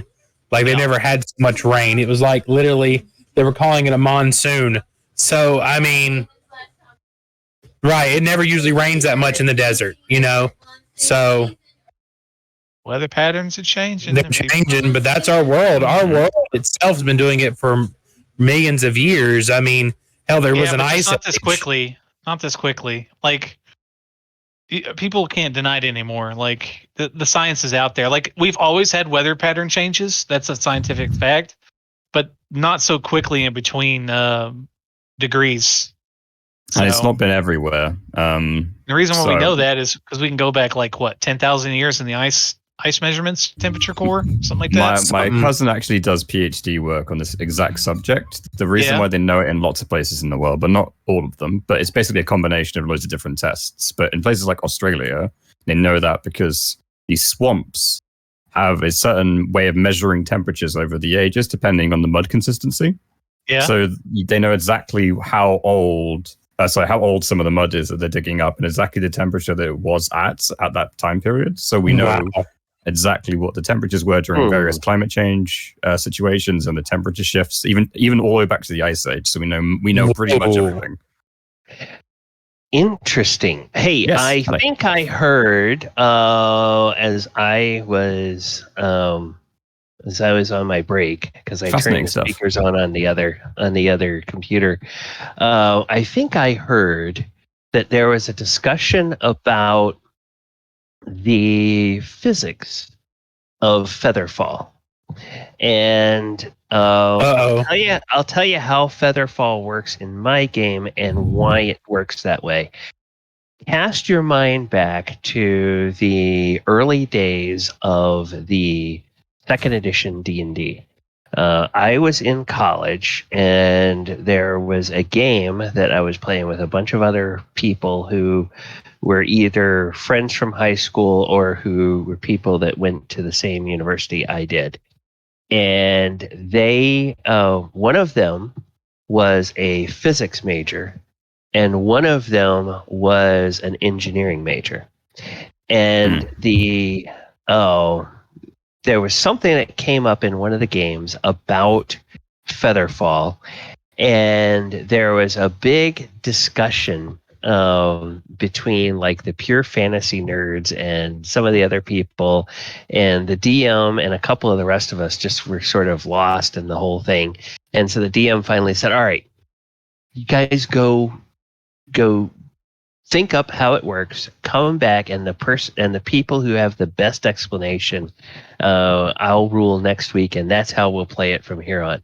So the engineer and the physics major came back the next week and say that the magic changes the rate at which you fall, but it does not change the mass of whatever it is that's falling. So therefore, when you get flung, going into Featherfall has no effect on how far you get flung. The only thing it affects is how quickly you fall. So, if you think like if you hurled a rock and halfway through its flight, the rock suddenly became as light as a feather, well, it would immediately start to slow down and, float down much further before it reached, as far as it was going to go. But the way I play it is you're not affecting the mass. So if you throw something with a mass, it still has the same mass. It's just by magic, it affects the rate that you fall at. So your vertical speed is the only thing that's impacted, not your horizontal speed. So that's the way I do it. Right, which makes sense. You go horizontal, but then you fall like down, right, to hit impact. But the nice thing about Featherfall is it stops that and slows you. Like it makes you not take damage, basically. Right. Yeah. So if you were being thrown in a lob because of your mass, the lob would still have the same arc. It's just the descent would be greatly slowed because of the Featherfall. Now, real quick before we go, let's say for Devil's Advocate, let's say you just threw him straight into one of these cages. My even if I saw him, it wouldn't have stopped the damage because he wouldn't have actually fell. He would have just impacted, basically. Yes, probably, but because it's a lateral throw. Okay. But she just wanted to hurl him out the door or out the window. That would have been the right call. The window, the second story window. Yeah, she didn't have enough. She didn't have enough. Distance. She can't get enough distance to do that. So let's take a look and see. What does she have?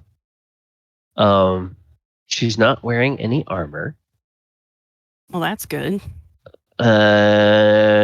She has a spear. And it is it's just a Yeah, it's just a spear. It's a big spear, but it's just a spear. It's not a magical weapon. And Mulek, she has a giant-sized pouch at her belt. And when you look in the pouch, why is Mulek getting a luck in there? I like pouches. It's got spell components. Ooh. Nice. So I'll go ahead and take. Can I carry the pouch? Is it?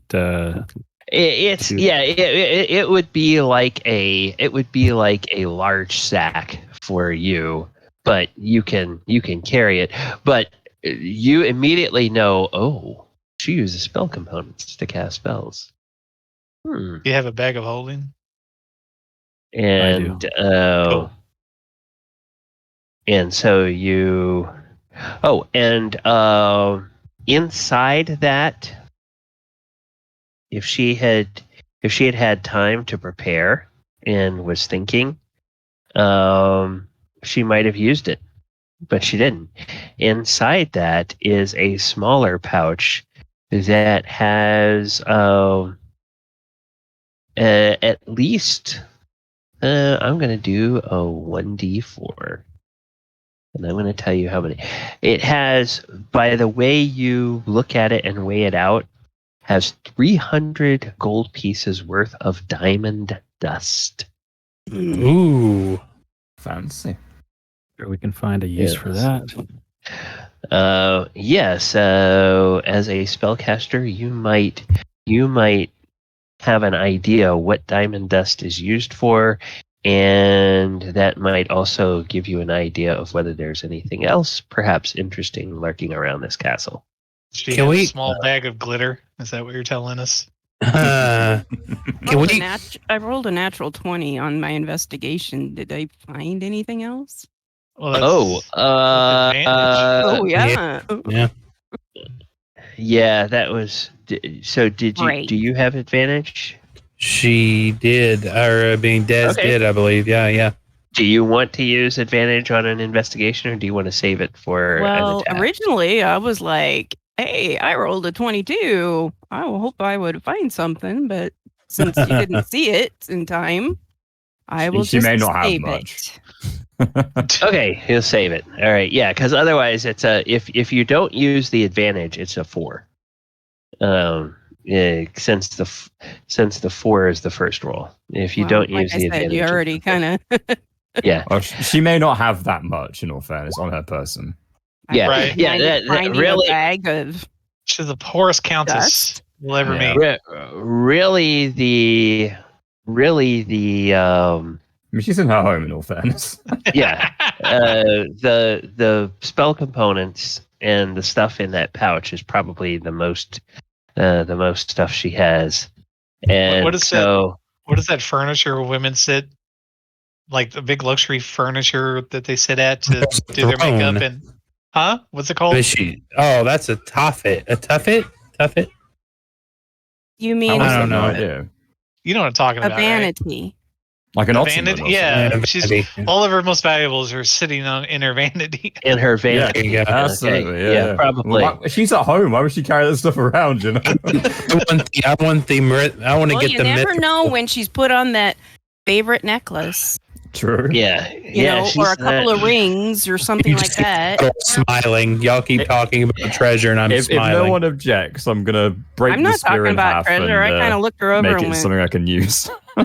Okay. Yeah. Sure. You can. I need another throwing stick anyway. Okay. I just want to go back to the throne room and grab the mithril heads off them spears. I went back and rolled my investigation check I went back and just rolled investigation, so I got a 24. Oh, okay. The first one was on the bag of holding to disregard the first one, but the 24 was what I rolled. So okay, the 24 is for what comes to mind is that Stone Skin uses about 100 gold pieces worth of diamond dust. I wonder what classes have Stone Skin and have access to Stone Skin. So you would be able to kind of suss that out. Alazir walks up to Felegos and says, "How's that for a trial of strength?" That was one unprepared giant. Let us face a whole phalanx of them together. Let's do it. Then you will show me how strong you truly are. Come, I want to inspect my new home. Right behind you, Des. Right behind you. This. And so he just starts going down here, and he says, "One of you open this door." So Thalor runs up. Thingzor starts chewing on her clothing. Okay. Thalor runs up. I need the ladder. Leans over to Kinraid. God damn it, hold on. Huh? That's... Okay. No? Go ahead. You guys open this door, and you see a large bedroom. And this large bedroom, furniture in this room is scaled for giant-sized guests and includes 2 soft beds, a handsomely carved wooden table, and an empty wooden chest. Spacious closet at the back of the room has some giant-sized cloaks and sleeping garments hanging from bronze hooks on the wall, as well as a giant barrel of wine. Atop the wooden table are a 5-foot-tall brass decanter and 2 3-foot-tall matching goblets with inlaid gemstones and platinum filigree. Hey, can we fit that? Can we fit that in the bag of holding? I was asking Mulek. Can we fit them goblets in the bag of holding, Mulek? The goblets are of a size that you could. 5-foot-tall brass decanter. Oh, they're 5 foot tall. Holy cow! Yeah, for the goblets. Okay, I just want goblets. And when you pick the decanter up, you realize that the decanter weighs 75 pounds and it's empty. Yeah, I don't know if we want to. No. I just want the goblets. I don't want the decanter. The goblets are gem encrusted and have platinum on them. Yes. Okay. Yes. So each of those are 3 feet tall, and you pick them up, and they each weigh 50 pounds empty. I picked that up. I got my strength 17. Yeah. All right, we drop them in the bag of holding. Pick them up and drop them in quick. And hey, we might be able to put the gems out. They might be worth some money. You never know. And Felegos, is walking in here, and he looks and he says, "A guest room. Yes, go ahead. Help yourselves to those gem-encrusted things. I'm sure there's more valuable things in her quarters." And then he will walk in here, and he will go into the throne room. And you notice now, you remember there were 4 bird people standing in here. Yeah. You saw them before. There are now 4 icy puddles of water on the floor. That's interesting. And those bird people are not to be seen. There are piles of clothing and spears laying on the floor where those what a world. Where those 4 were. Can I check for traps? Yeah.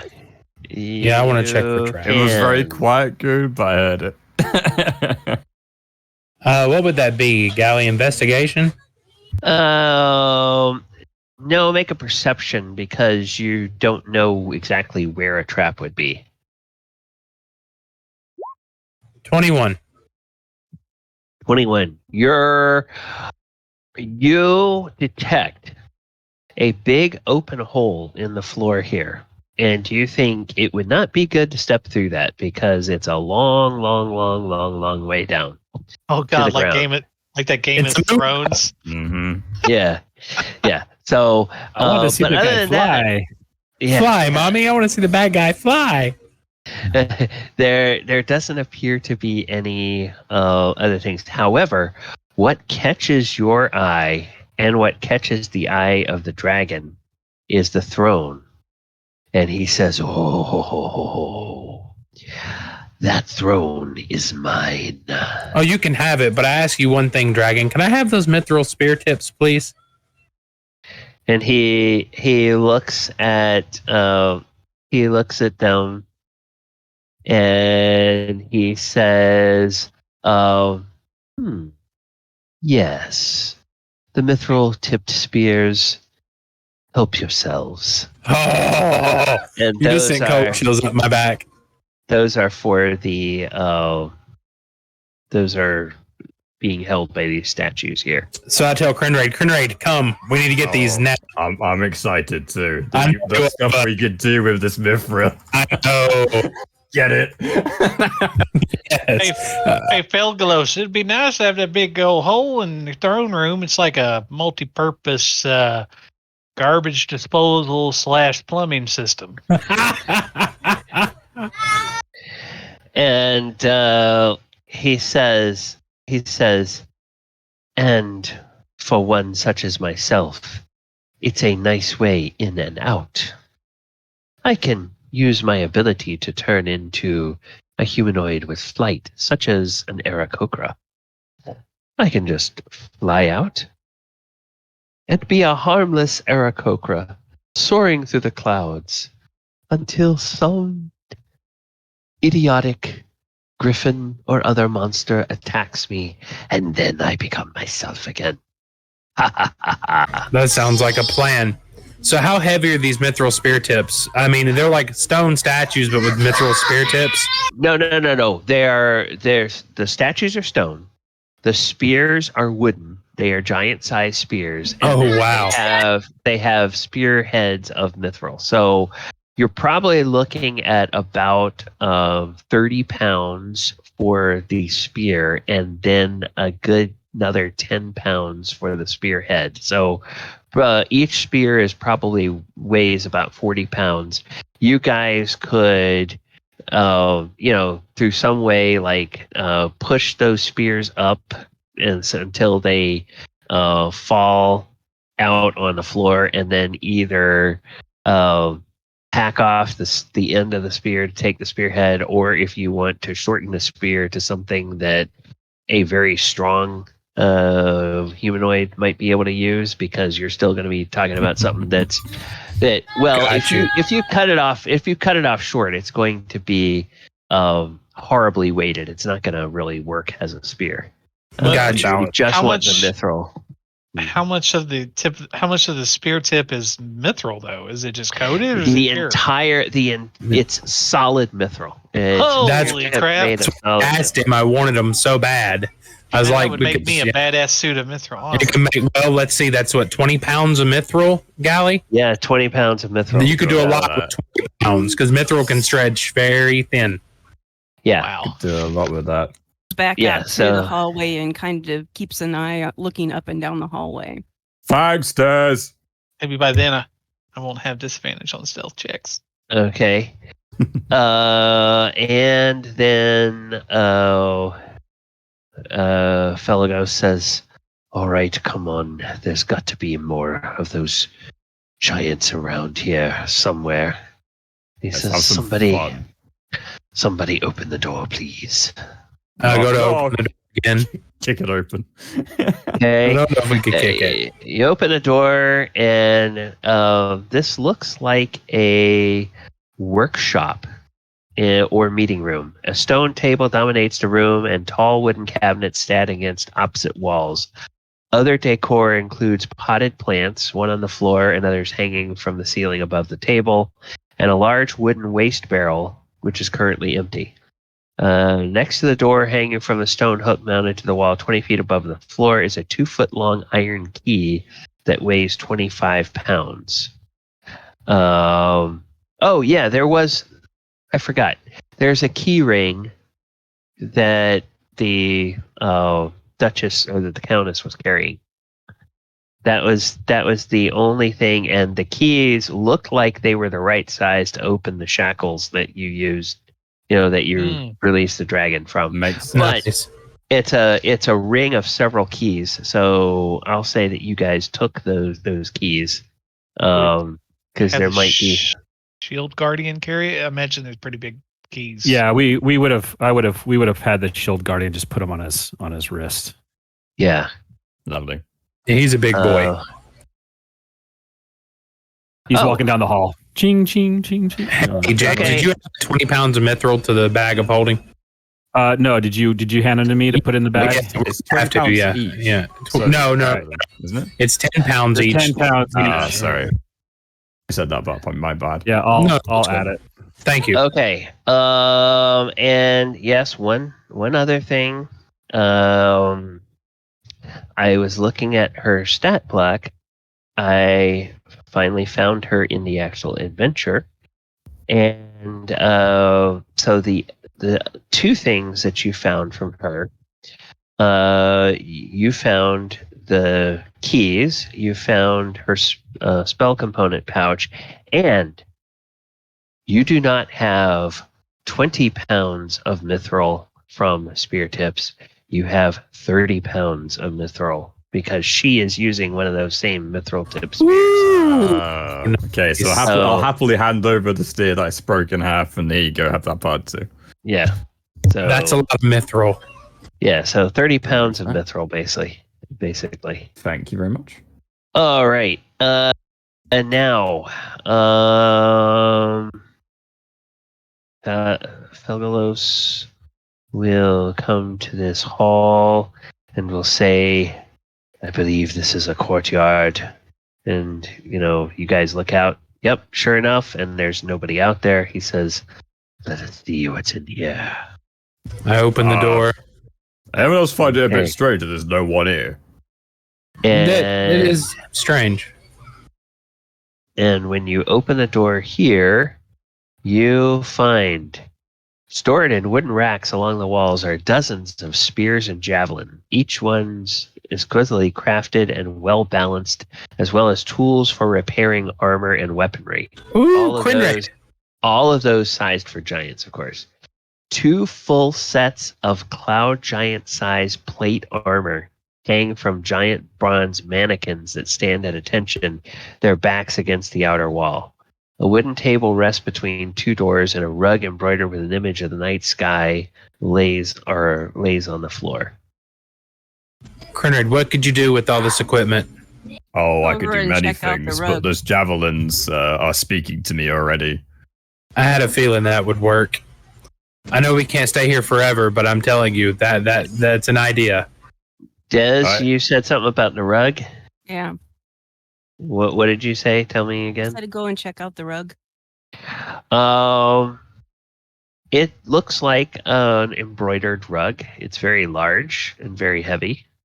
It appears to be made of mundane materials like wool or something. I mean, it's probably valuable to a collector if you could find somebody that collects giant-sized carpets. Magic.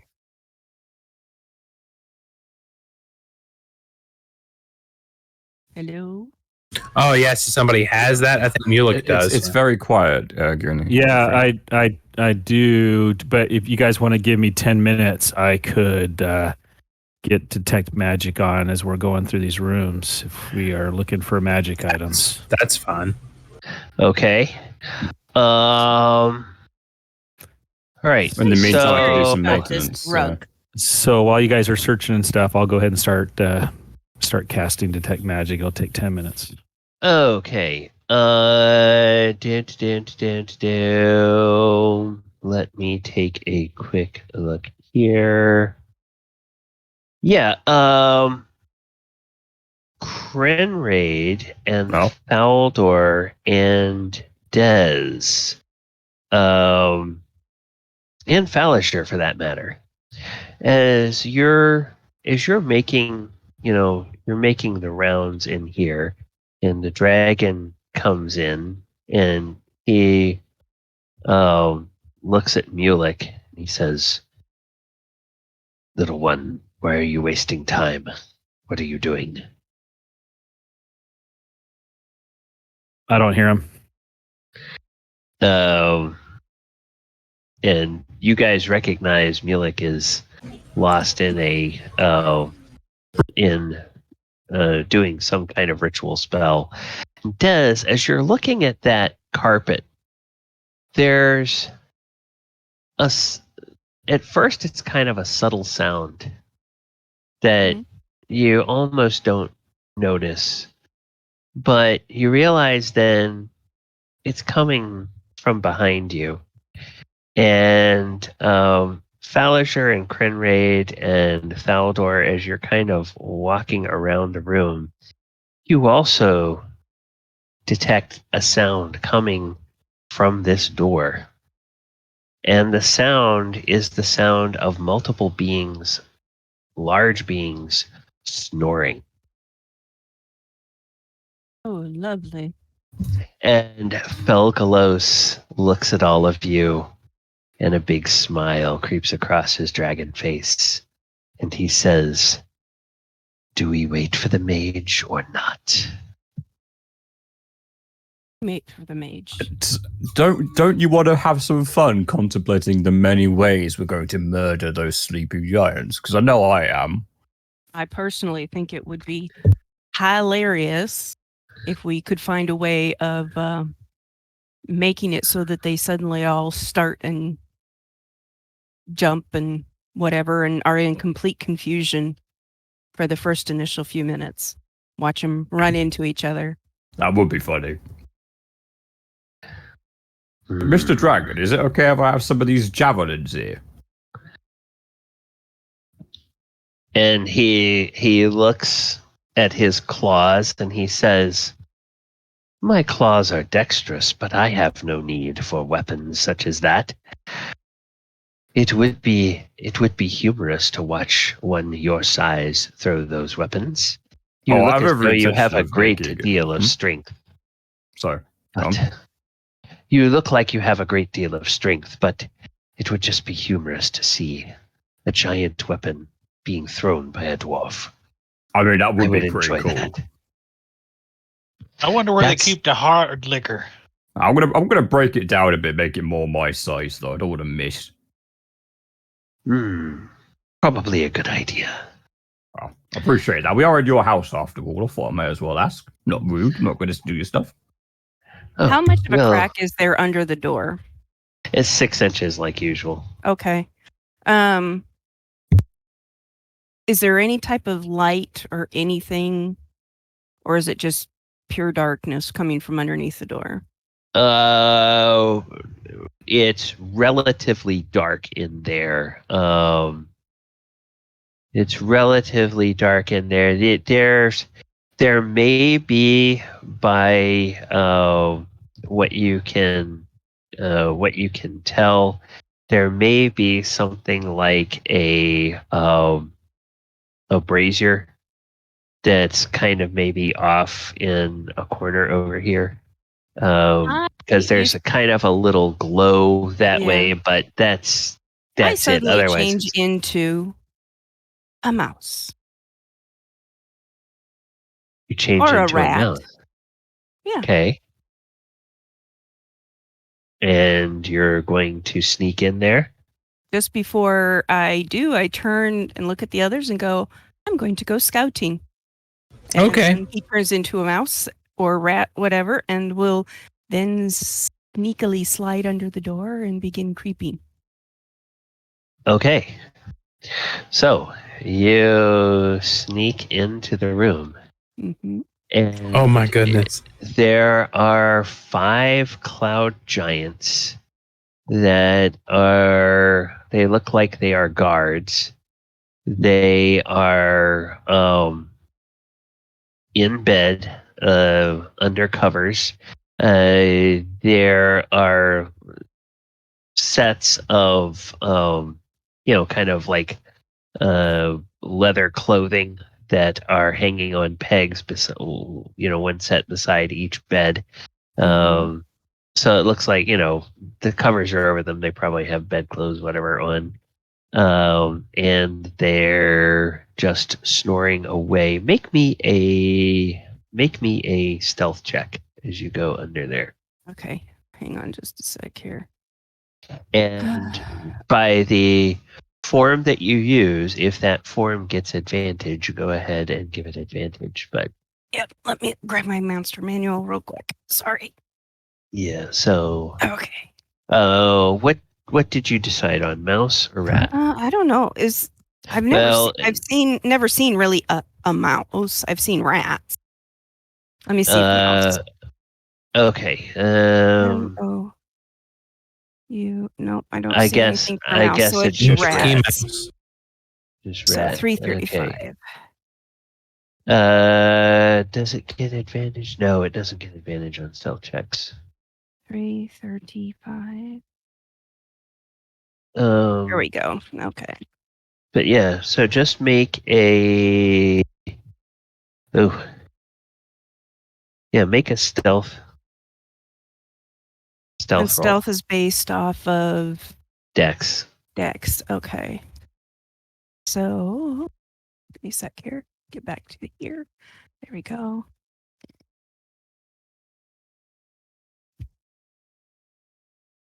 Oop. There we go. Well, shit. Thought they would have had a little more dex than that, but okay. Yeah, it's a flat roll. 17. Okay. All right. Yeah. You go crawling under the door, and your little mouse nose wrinkles as you sniff, and there's like one of them and sort of then like turns a little bit in its bed, but then it goes back and continues to snore, and the others just keep snoring.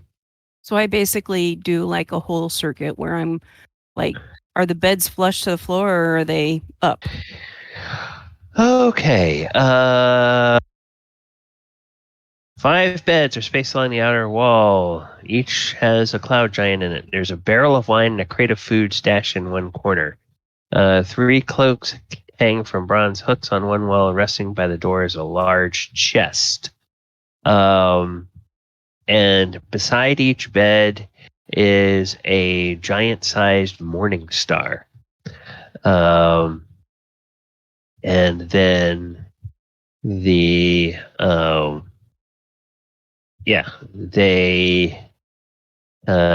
just are there. So this chest here obviously is too big for a mouse to look in, and it's closed. So you have no idea what's in it. If I give it a couple of sniffs, do I sniff anything in particular? Make a check, and I think with a thing you get advantage on your wisdom checks for smell. Yeah. So go advantage ahead on wisdom / perception checks for smell. Yep. Okay. Doobie-doo-doo. Oh.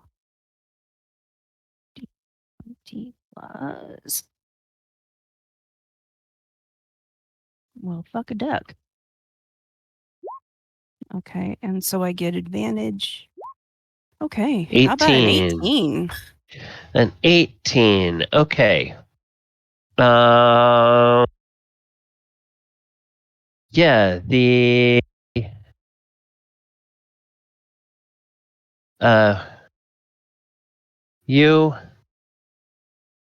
smell the smell of burlap,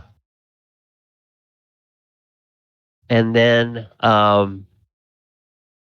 there's also a smell that to your little rat mind can't parse it, but Dez's mind parses it. Ooh, silver, gold.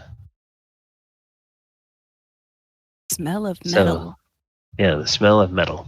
Okay. Precious metal. Okay. I also just kind of get an idea if there's some way of like possibly tying these guys down or whatever, but it's kind of like, nah, I don't quite have the ability to do that. So. Yeah, you wouldn't be able to do that. Well, it was like, if we were to do something like that, starting to come up with a couple of ideas of things that can happen. So then I come back out and... Okay, you were in there about 10 minutes, which means that, Mulek, your detect magic spell is off, and Des, are you going to change back and give your report? Not for the moment. Okay. The rat comes back from under the door and just goes over and sniffs around on the carpet again. Mulek, your spell is done. Okay. Does anything give off a magical? How far do you have to be from it? 30 feet? Oh, probably. I'd have to pull it up. I'll just start walking around the room though as soon as I'm done. You walk around the room. Nothing on the table is magical. The armor isn't magical. The weapons aren't magical. The carpet isn't magical. The door isn't magical. The other door isn't magical. Hey, the shield guardian is magical. And you guys each have some magic auras from weapons or armor or other things. Krenraid's ring radiates magic. Okay. Yeah. All right, guys. I've got 10 minutes of this, and then I'd have to recast it. So what are we going to do? Maybe you should go back. Well, out of character. Sorry. I'm squeaker, squeak, squeak, squeakity, squeak. Screw it. Yeah, I mean, you are a beast. So if you don't turn back, right? I know you can. That's why I was like squeaker, squeak, squeaker, squeak, squeak. You as Des know there is someone in the party that can speak to beasts. So if you want to communicate with them without changing, which one of them is? I can't remember. That should be something that you as a player try to keep track of. If you have the ability to speak to beasts, you may want to go to the rat and do something about that. Yeah, before I do any, I walk around the room and I just say, I'm not picking up any magic in this room. Did you guys find anything else while I was preparing this? Nope, didn't find nothing. Does that mean we can go in there and start kicking ass now? Go where? Where are we talking about? In the door over there's a few sleeping giants. I think we should go. Okay, but you don't know. You guys don't know that. You don't know that yet. So we do. Wait. Backtrack. Yes, we do because we heard sleeping noises coming from. The door. Okay. You know there's snoring. And yes, and you know there's snoring. Fair to assume it's giants, I would say. Yeah. And do I see this rat on the ground? Yeah. You see the rat. You saw Des turn into a rat. Go into the door. I wouldn't have seen it. Okay. So I'm gonna say somebody else with the passive perceptions that you have. I'm gonna say one of your party members was smart enough to point to the rat and say, "That's Des." I don't know. Also the fact that the rat is standing up on its hind legs, like motioning with its arm, like, "Hey, over here." I told Mulek, I was like, "Mulek, that's Des. Des, wild shaped." Yeah. And then he's like, "Squeaker, squeak, squeak, squeak, squeak, squeak, squeak." I told Des we can understand you. All right, so I'll reach into my bag of holding, take hold of the stone speaker crystal. There we go. Okay. I will use it to cast Speak with Animals, and I will speak back to determine. Okay, now Des, give your report. Okay, give your report too. So Des basically looks at Mulek and says, "To answer your question first, you might want to make a quick trip back through all the other rooms we were just in to see if anything stands out before we do this. But there are," and then he starts motioning in the direction like he's pointing to each bed, 5 giants. 1, 2, 3, 4, 5, all sleeping. And then there's a barrel of water and food, 3 cloaks, And the chest that's right inside the front door, right inside the door is, I can smell gold and silver in. That's it. They each have a morning star next to the bed. Okay, good to know. I squeak back, and I look to the rest of the party, and I said, so Dez went in there, saw 5 sleeping giants, each with a morning star next to their bed, to each one's bed. There's also a chest just to the right of the door. Dez picked up the smell of coin in that chest. She could smell coin. Ears perk up, huh? Coin? Yeah, apparently. So, and Des corrects you and goes, not coin, gold and silver doesn't mean it's coin. Oh, sorry. Gold and silver. I guess, yeah. Couldn't smell whether the silver and gold.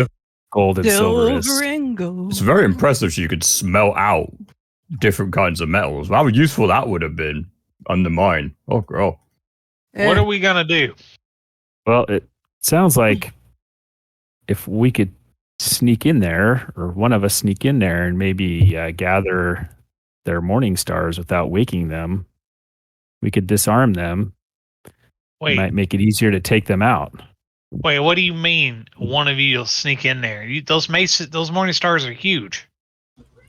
Would I estimate how much they would weigh? Gallier would have to see one. A giant sized morning star. It's okay. What is? Let's take a look at the normal morning star because I'm going to use the same factor that when you enlarge something. Okay, it normally weighs 4 pounds. I'm going to say that for a giant, it would be 10 times that. Yeah, probably easily 10. So probably 40 pounds. So yeah, never mind. No, I could probably lift that and move that. Quietly is the question. There's 5 of them. They're sneaking in and out. There's also this room is also brightly lit by these torches, which again have that flame that burns but gives off no heat. So it's some sort of magical lighting. That would have given off the magic. Oh yeah, okay. So Des would have. Oh yeah. Okay, that would have given off the magic. Yeah. So Des would have told you that there's a light in there too, but just only one. Yeah. Okay. So the thing is, and it's dimmer. The light in here is dimmer than the light out here. So even if somebody's invisible, you open this door, it's going to be a bright kind of bar of light coming in, and so that would be a thing. So if you could be invisible, and you could somehow get through the door without opening it, and you could do that multiple times, then you could potentially go in, grab those weapons, bring them out one at a time or 2 at a time at the most, making some stealth checks, and then have them all disarmed. That's one option. Yeah. How is your turns to Felegos? Well, what do you want to do about this? You want to charge in? Glory blazing?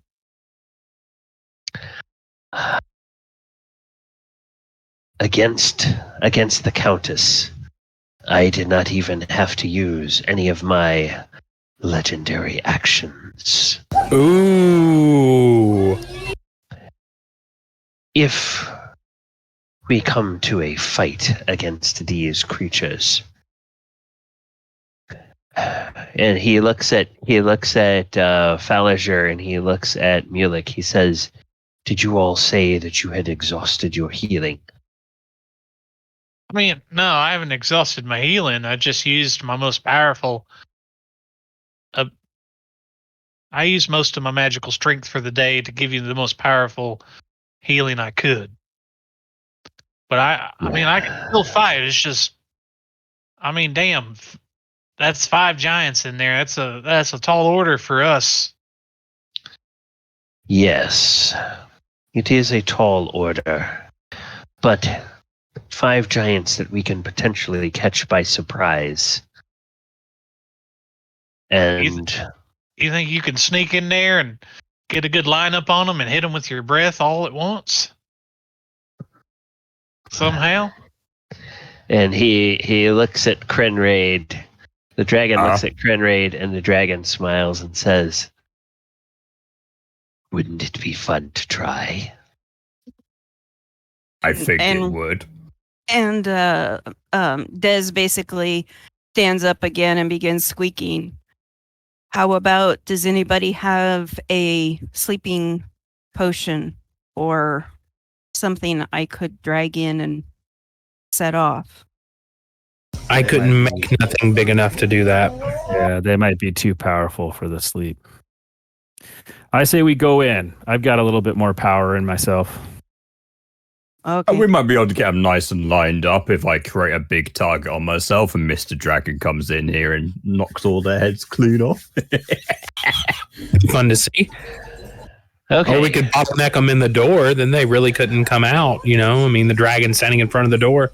They're all in a pretty lined up in a row. I mean, you know. Okay, actually it looks like with a line, with the way this thing is curved, with a line, it looks like the best the dragon could do is get 4 out of 5 of them with a breath weapon. Wouldn't they be sprawled out straight out? I mean, it's D&D, so we're just gonna do the based on the token size. Well, also it would arc, wouldn't it? Because it is lightning breath after all. So he theoretically, being a dragon, could probably control the arc as he wanted.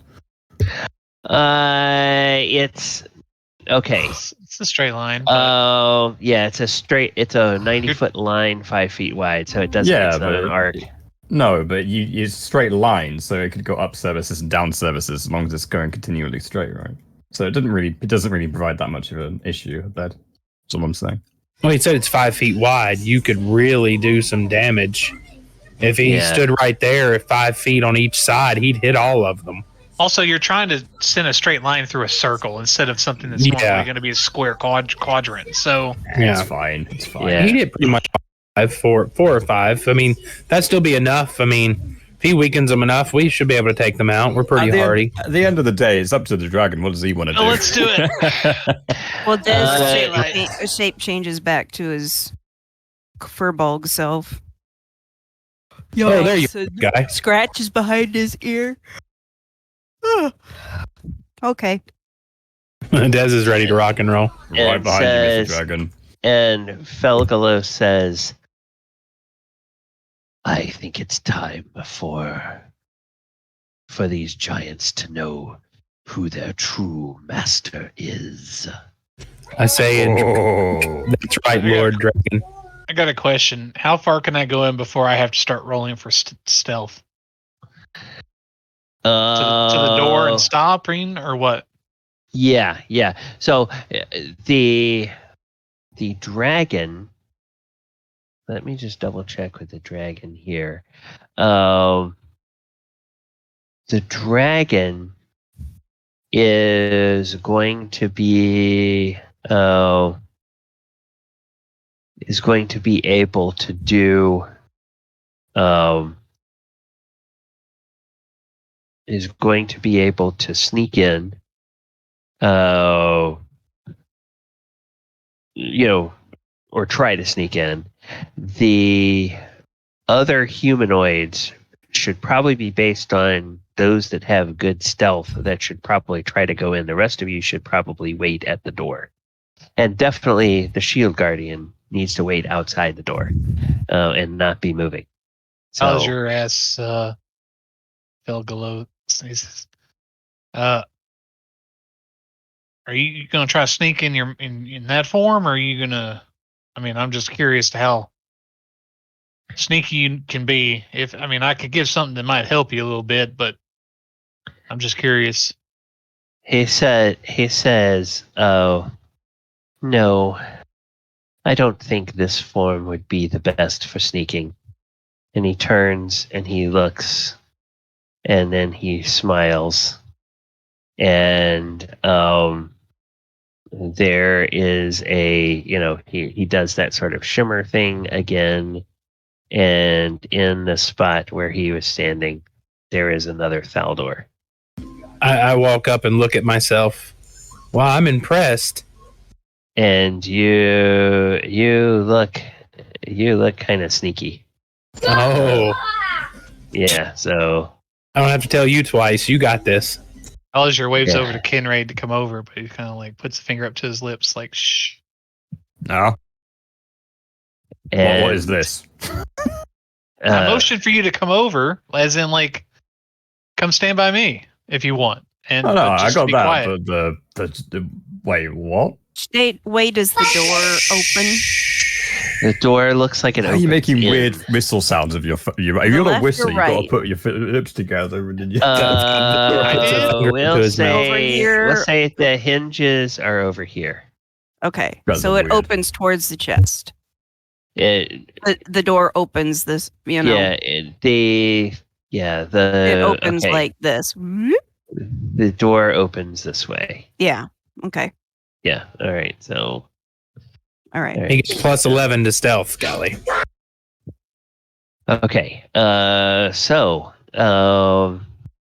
he will go in and you guys do the door with the. You guys have been using the hand for that, right? The mage hand. Oh yeah, that's right. Mage hand. Open the door. Yeah. Okay. Yeah. So he waits for that, and then he pushes the door open, and it's a very quiet door, and so he's going to make a. This is going to be interesting. D20 plus 11. 11. There we go. He makes a 26, and he walks in, and he leaves the door slightly open. And any of those of you who move over to where Dez is can see that he makes his way over here by tiptoe. And then he stands right next to this bed. And then he looks back at the door, and he gives you all a thumbs up, and then he mouths at you, "Watch this." And Thaldor opens his mouth, and Thaldor breathes a beam of lightning that is that goes like this. Not fire, but lightning. So it does this, and these guys are asleep, so they're going to get disadvantage on their dexterity check. Flat-footed. That's not instant crit, is it? No, that's not coup de grace. No, not that rule. No. Yeah. It's a 19 on their saving throws, a 19 on the dex with disadvantage. Fail,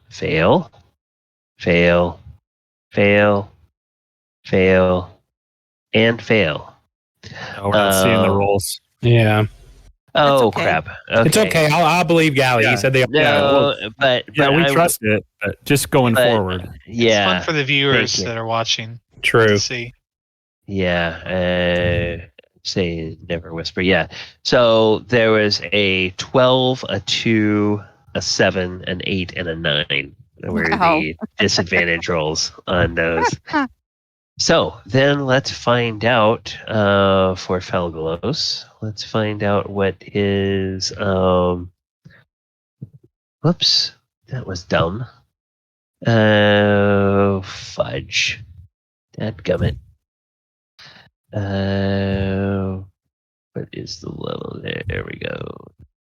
Bring him back to this level. Put him over here so I can access his character sheet because I was a dummy and I closed it. All right. So, lightning breath.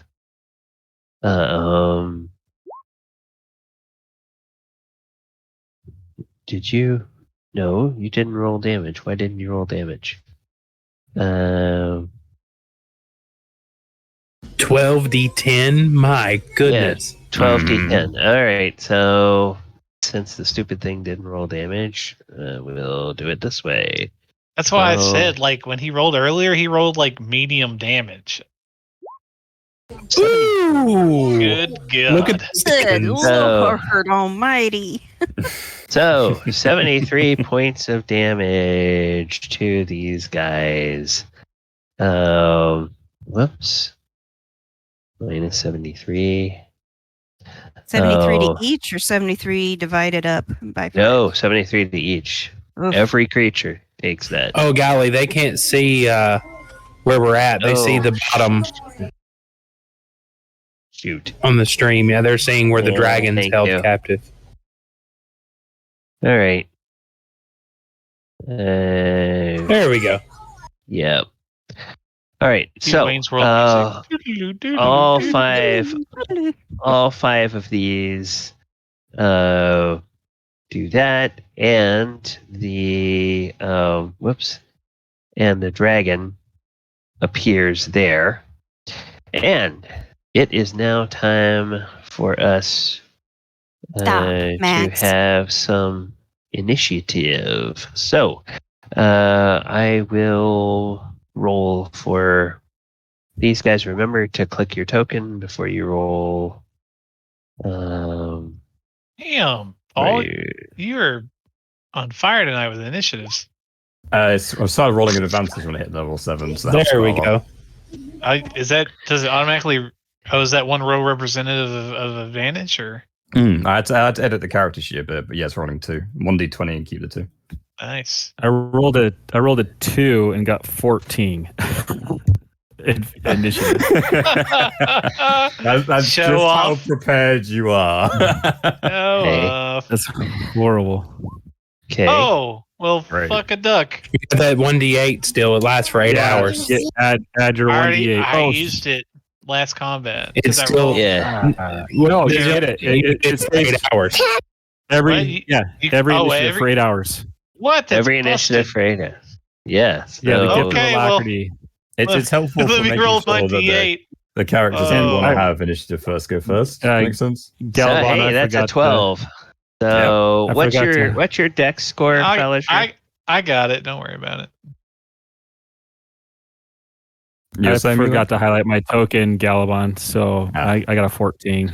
Oh gosh! For your I even click the token you again. Guys. I was adjusting my initiative so that you wouldn't have to adjust the initiative, but then now you have to still put it in for me. It happens. Okay. Wait, so I got an advantage earlier from somebody in chat that's watching. Does that only last for a very short time, or it's in chat? It lasts until you move it or until you use it.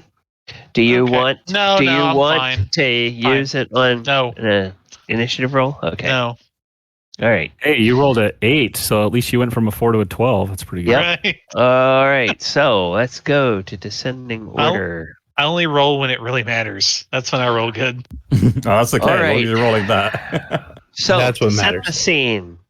The alternate Thaldor walks into the room, creeps up beside the giant's bed, gets up on this large barrel of water, and then stands there and kind of does this gesture. Hey guys, check this out. Opens its mouth and breathes a 90-foot long bar of lightning. There is this humongous crash of thunder that resonates through this room and echoes out into the chamber where you are, and your eyes kind of all get temporarily blinded by the brilliance of this lightning. And when you regain your sight, there is the dragon standing there, and the 5 smoking cloud giants are dazed and scrambling to try to get out of bed. And it is initiative. Thaldor, that is the scene that confronts you. You are now first. Is the dragon within 5 feet of that giant? When that jumped out of... Let's see. Looks like they're in adjacent squares. So, yeah. All right, cool. So I'm going to sneak in 5, 10, 15, 20. Save myself the pillar, so you may not have line of sight. Make sure you have line of 30 sight. feet. So I'm not going to, well, if that's the case, I ain't going to be able to get him. And I'll just lose my sneak attack. And I will hit big boy right here. Okay. Wait, you can't reach this? Oh, no, I could reach him. It's line of sight. It's the pillar. Oh, that's right. Yeah. I only have 30 feet of movement, and this place is huge. So were these cloud giants, when they jumped up out of bed, were they shocked? They appear to be shocked. 22. Because they got hit by a lightning bolt. Yes. 22 will hit for 13 piercing damage. Yes, sir. And then my happy butt's going to run back 5, 10. And I can't really hide, so I'm going to end my turn right there. Oh, I can go diagonal. Wait a minute, I can go diagonal. So I was here.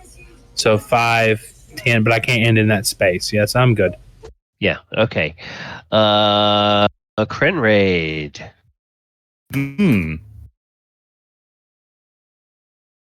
Shall we begin? You are up. Yes. Oh, dashing into combat as one does, of course. Gonna be my 60 feet. Thank you. It took a sec for it to grab. As long as his little leg, as fast as his little legs can carry him. Fucking that, you goddamn right. So excuse me. He's gonna shout so, "Boo, Kazat!" And then agent in my turn. Okay, so you just run in, no attack. All right, and now the cloud giants get to go. So the cloud giants are, they're not very happy. And they are going to go ahead and make a They all run at Kenrad and swing at him 5 times. And I'm trying to make them. They look at the dragon, and I need to find out, what is this? Is this an action? Is this a reaction? This is giant putt-putt golf, and Kenrad is the ball. Bring it on. I'm ready. Excuse me, God. Okay. At the end of Krenraid's attack, or at the end of Krenraid's move, the dragon is going to remember that it has legendary actions, and it's going to do a tail attack. So it will attack the guy in the bed here with a tail and deal 20 more bludgeoning damage to it. Bet that knocked the wind out of him. Yeah. And then this guy will look at the dragon. Whoa, what? Dragon, and realize, oh, this is the dragon the mistress imprisoned. If it's loose, the mistress may be gone. And he shouts, "The mistress is dead!" And will use one of his spell slots to do this. Will go into gaseous form, and then will, in gaseous form, move 10 feet towards the arrow slit. And snap! They're trying to run. Oh, and awesome! The next, Don't blame them. The next cloud giant looks and goes, the mistress is dead. The castle can be mine. And it grabs its morning star, and it will move 5, 10, 15, 20, 25, 30, 35, 40. Now let's see, what kind of reach does it have with its attack? Has 10-foot reach. Okay, so it will try to make 2 attacks against the dragon with its morning star. 23 and a 30. Felegos. Ooh, yes. Both of those hit. So minus 41. There goes the healing you did to him, Valasher. Yeah, and Felegos says, I will enjoy killing you. Maybe he'll kill the dragon. We can keep everything ourselves. And then we have to deal with the giants. This one will look. I need to make a roll for him. Okay. This one looks, sees a giant, sees the dragon, sees other intruders, and says, the mistress is dead. The castle is lost. And it will do a gaseous form. I need to remember which ones of these guys are in gaseous form. So I'm going to put little angel wings on them when they're in gaseous form. And it goes 5, 10, moves over here. This one will do... Okay, this one says, damn dirty dwarf. We'll pick up its morning star, 5, 10, 15, 20, 25, 30, and will attack 10-foot reach at Crenraid twice. Ooh. Come on, me big guy. 18. Miss. I think that's going to miss. 24. That will hit for 24 points of damage. Cutting words. Sorry, it's as soon as he rolled. And I'll say, pick on someone you're on the side, you bastard. Okay. That's what I do. I cast cutting words. And then you make a roll that removes. So go ahead and make that roll. My bardic inspiration is a D8 now. So reduce him as he swings down. Yeah. Let's hope we get a good roll. Okay. 5. Yep, it's a 19. Will a 19 hit Crenraid? A 19 will miss Crenraid. Actually, a miss. Yeah. And the giant goes, I will kill all of you. Massive thumbs up to Punisher in the back. And then that's the second time he saved your ass. Yeah. That is okay. That's a high roll. So with a high roll, he says, invaders! The mistress is dead. The castle is lost. And goes into gaseous form, and 5, 10 begins to drift towards the arrow slit. All right. So, yes, folks, that's all determined by die roll. Which ones of them attacked and which ones of them decided to get out of here. So, Mulek, you are I had to step away for a sec. So what did you say this giant's doing right here? The ones with the angel wings, thank you for reminding me, they have gone into gaseous. Okay. They have gone into gaseous form, and they're drifting towards this arrow slit. It looks like they're basically trying to get the hell out of here. Okay. There are 2 of them that are attacking your allies. One attacking the dragon, one attacking the dwarf.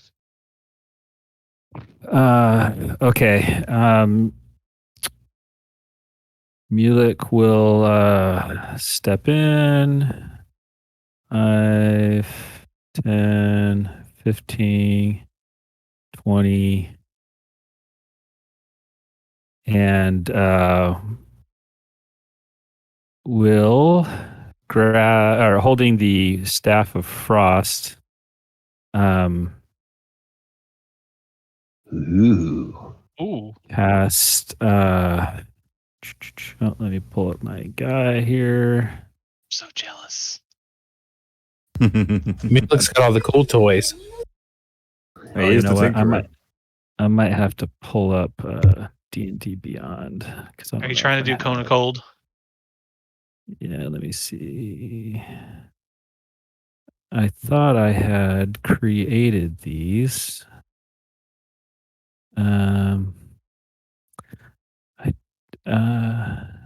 I guess not. All right, hold on.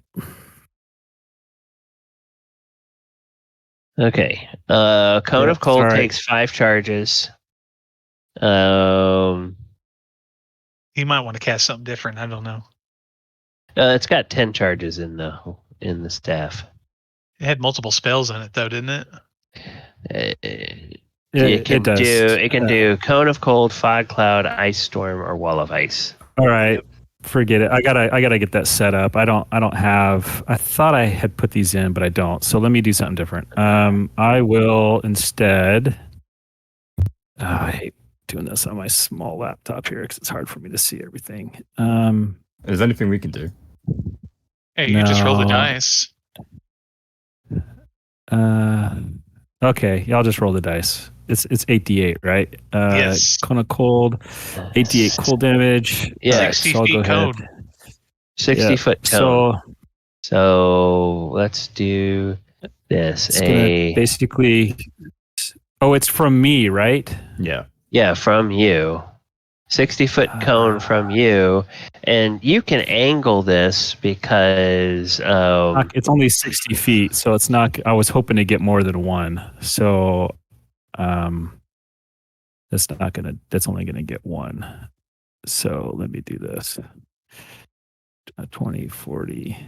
So never mind. I am going to play with this. I've never tried it. I've wanted to do it. I'm gonna point right here. Yeah. And I'm going to cast.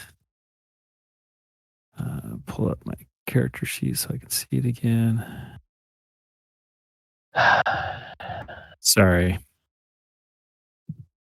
Fine. It's fun. My character sheet shut down. I didn't want it to. Oh, no. Right here. Also, at 60 feet across, you probably could hit these two. Fireball. Oh my goodness. That works too. Fireball. Okay, so the wizard's bread and butter. It's right here. 15. Is it a 20-foot radius or a 15? 20 foot. 20 foot radius. Yeah. Okay, so we're just you're right in the middle of these two. I think I can only hit these two. Okay. This one. So let's make sure. 5, 10, 15, 20, 20, 35, 40. That would be 40 feet. And then 5, 10, 15, 20. Yep. Yeah, it would only be these two that you would hit. All right. So they have DC 16 dex saves in their future. 1 fail. 2 fail. Nice. So. Oh, no, with advantage failed. Oh. First, they get blasted by lightning, and now they get burned by fire. So that's going to be minus 26. Minus 26. And then minus 26. All right. They are both hurting. All right. Anything else? Yeah. I bring this shield guardian in next to me, and I command IG, if any of these stone giants or any of these cloud giants come close, pound them. And he readies an action, and that's it. It looks at you and says, "Roger, Roger." Okay. Roger. Des, you are up. Okay. I have 2 quick questions. So how tall are these giants again? These cloud giants? 26 feet tall, or Okay. 24 feet tall. 24 feet tall. How tall is this area? Like how high is this window? That arrow slit. The arrow slit is, I think the bottom of it is 15 feet off the ground, and it's 20 feet tall. Perfect. I cast Wall of Fire. And I want the Wall of Fire, the 60 foot, to basically kind of start here and go all the way here. And okay, keep it up. Okay. So, all right. I'm just gonna cast it along here so that it hits these 2 guys if possible, and literally keep them from leaving. Okay. Let's figure out how, instead of doing it that way, let's figure out how close do you want it to be to the dragon, to your ally? How close do you want the one in? Do you want it to be 10 feet away? Do you want it to be 5 feet away? Because what I'm suggesting is start from the other end. Don't come towards the dragon. Start where you want it to be and then go the other way. You can put it right here, but it would hit that guy, and even if you did it right here, it would hit all 3 of these.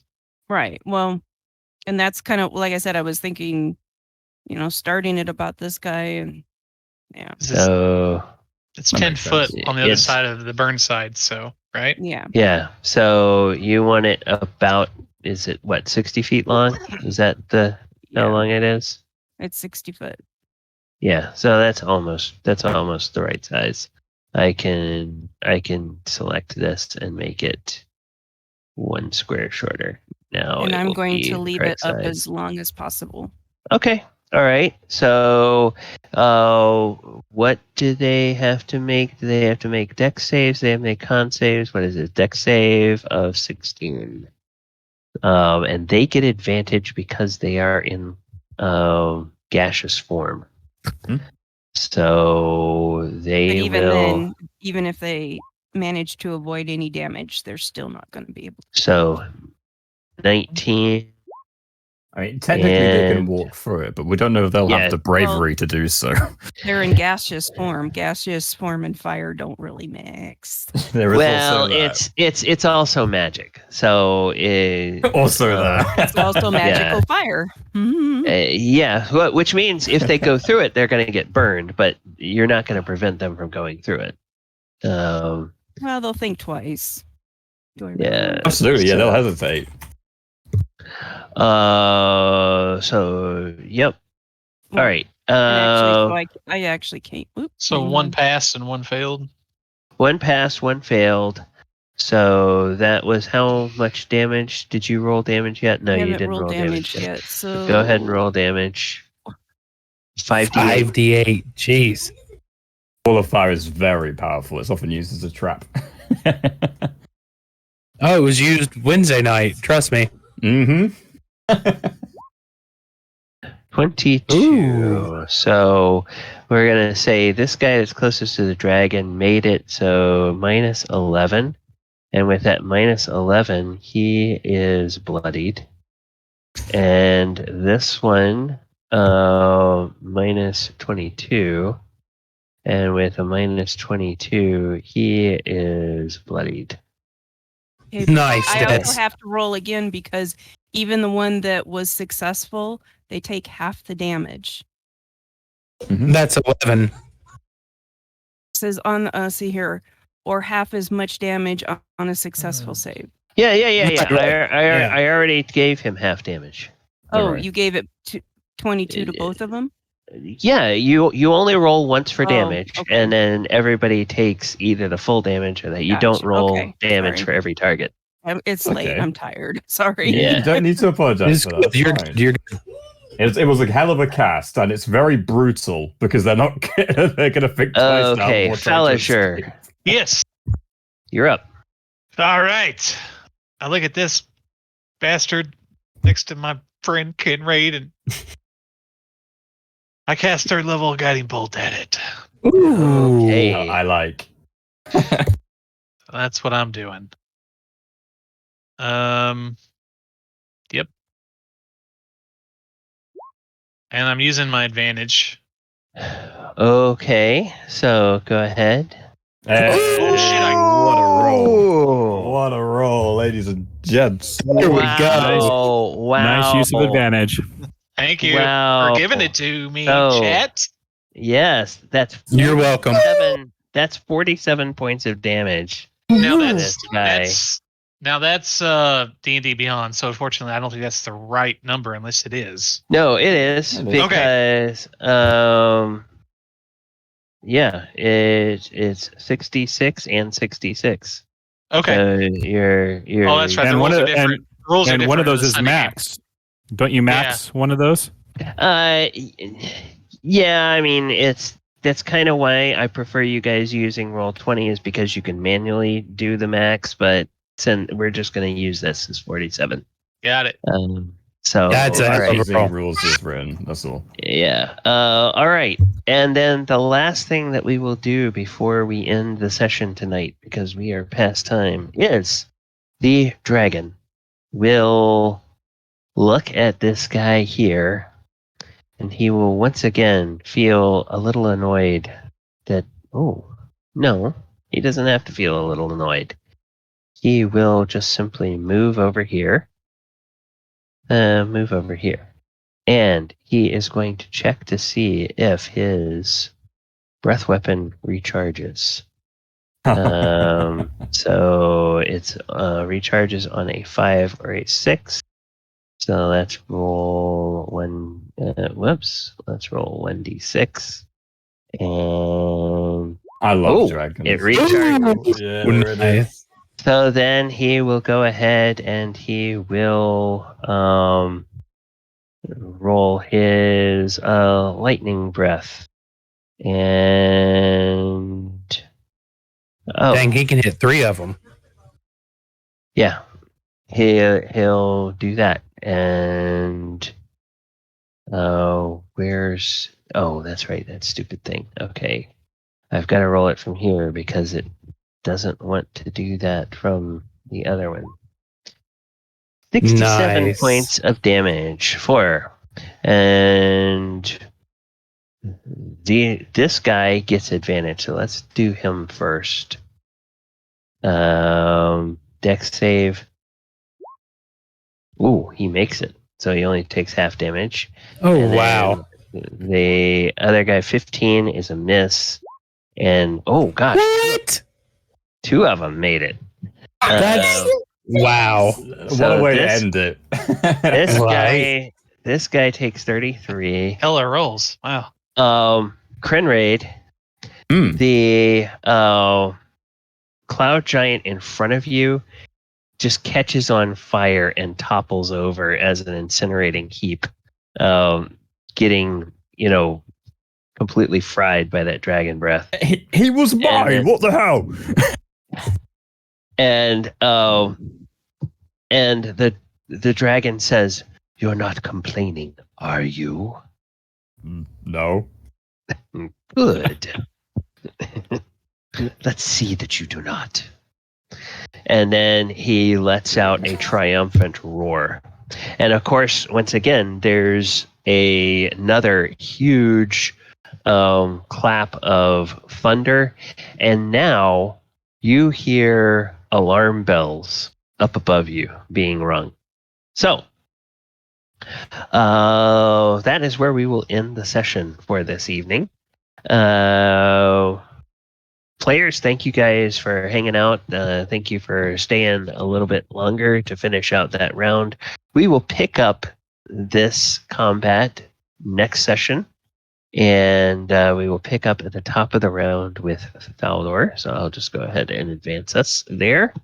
And guys, thank you all on the Twitch and the on the streams for hanging out with us this evening. We hope you've enjoyed our session.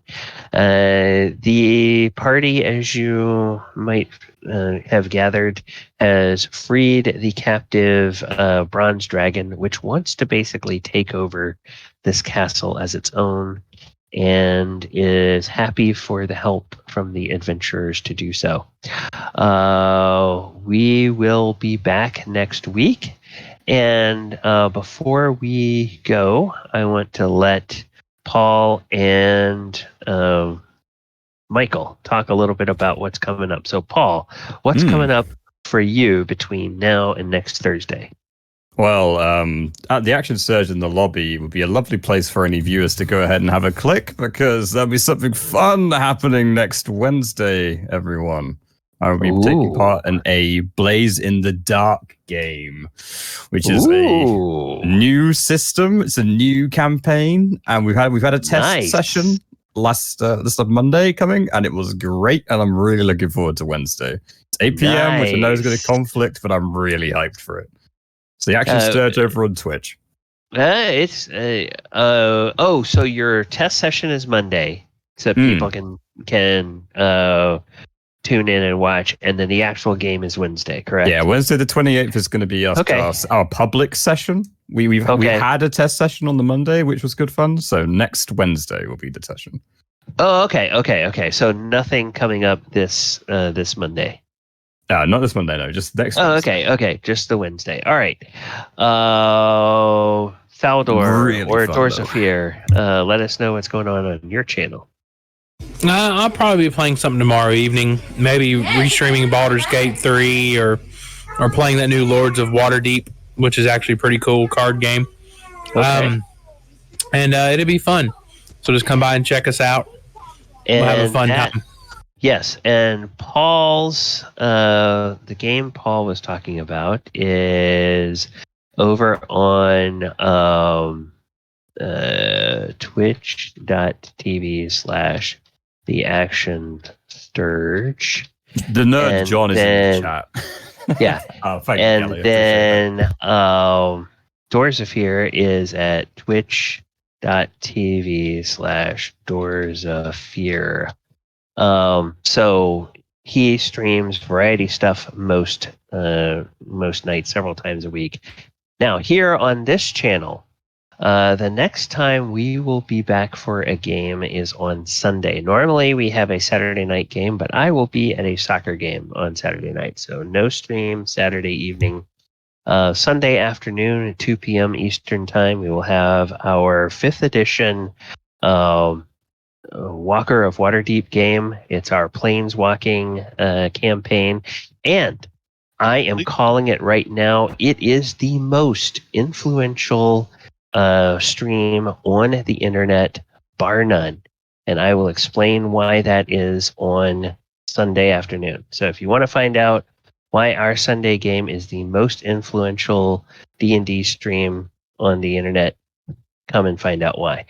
Then on Monday night, next Monday night, we will be doing Monster Monday, and I will be looking at the history of the purple worm throughout the editions. I'm about to catch that.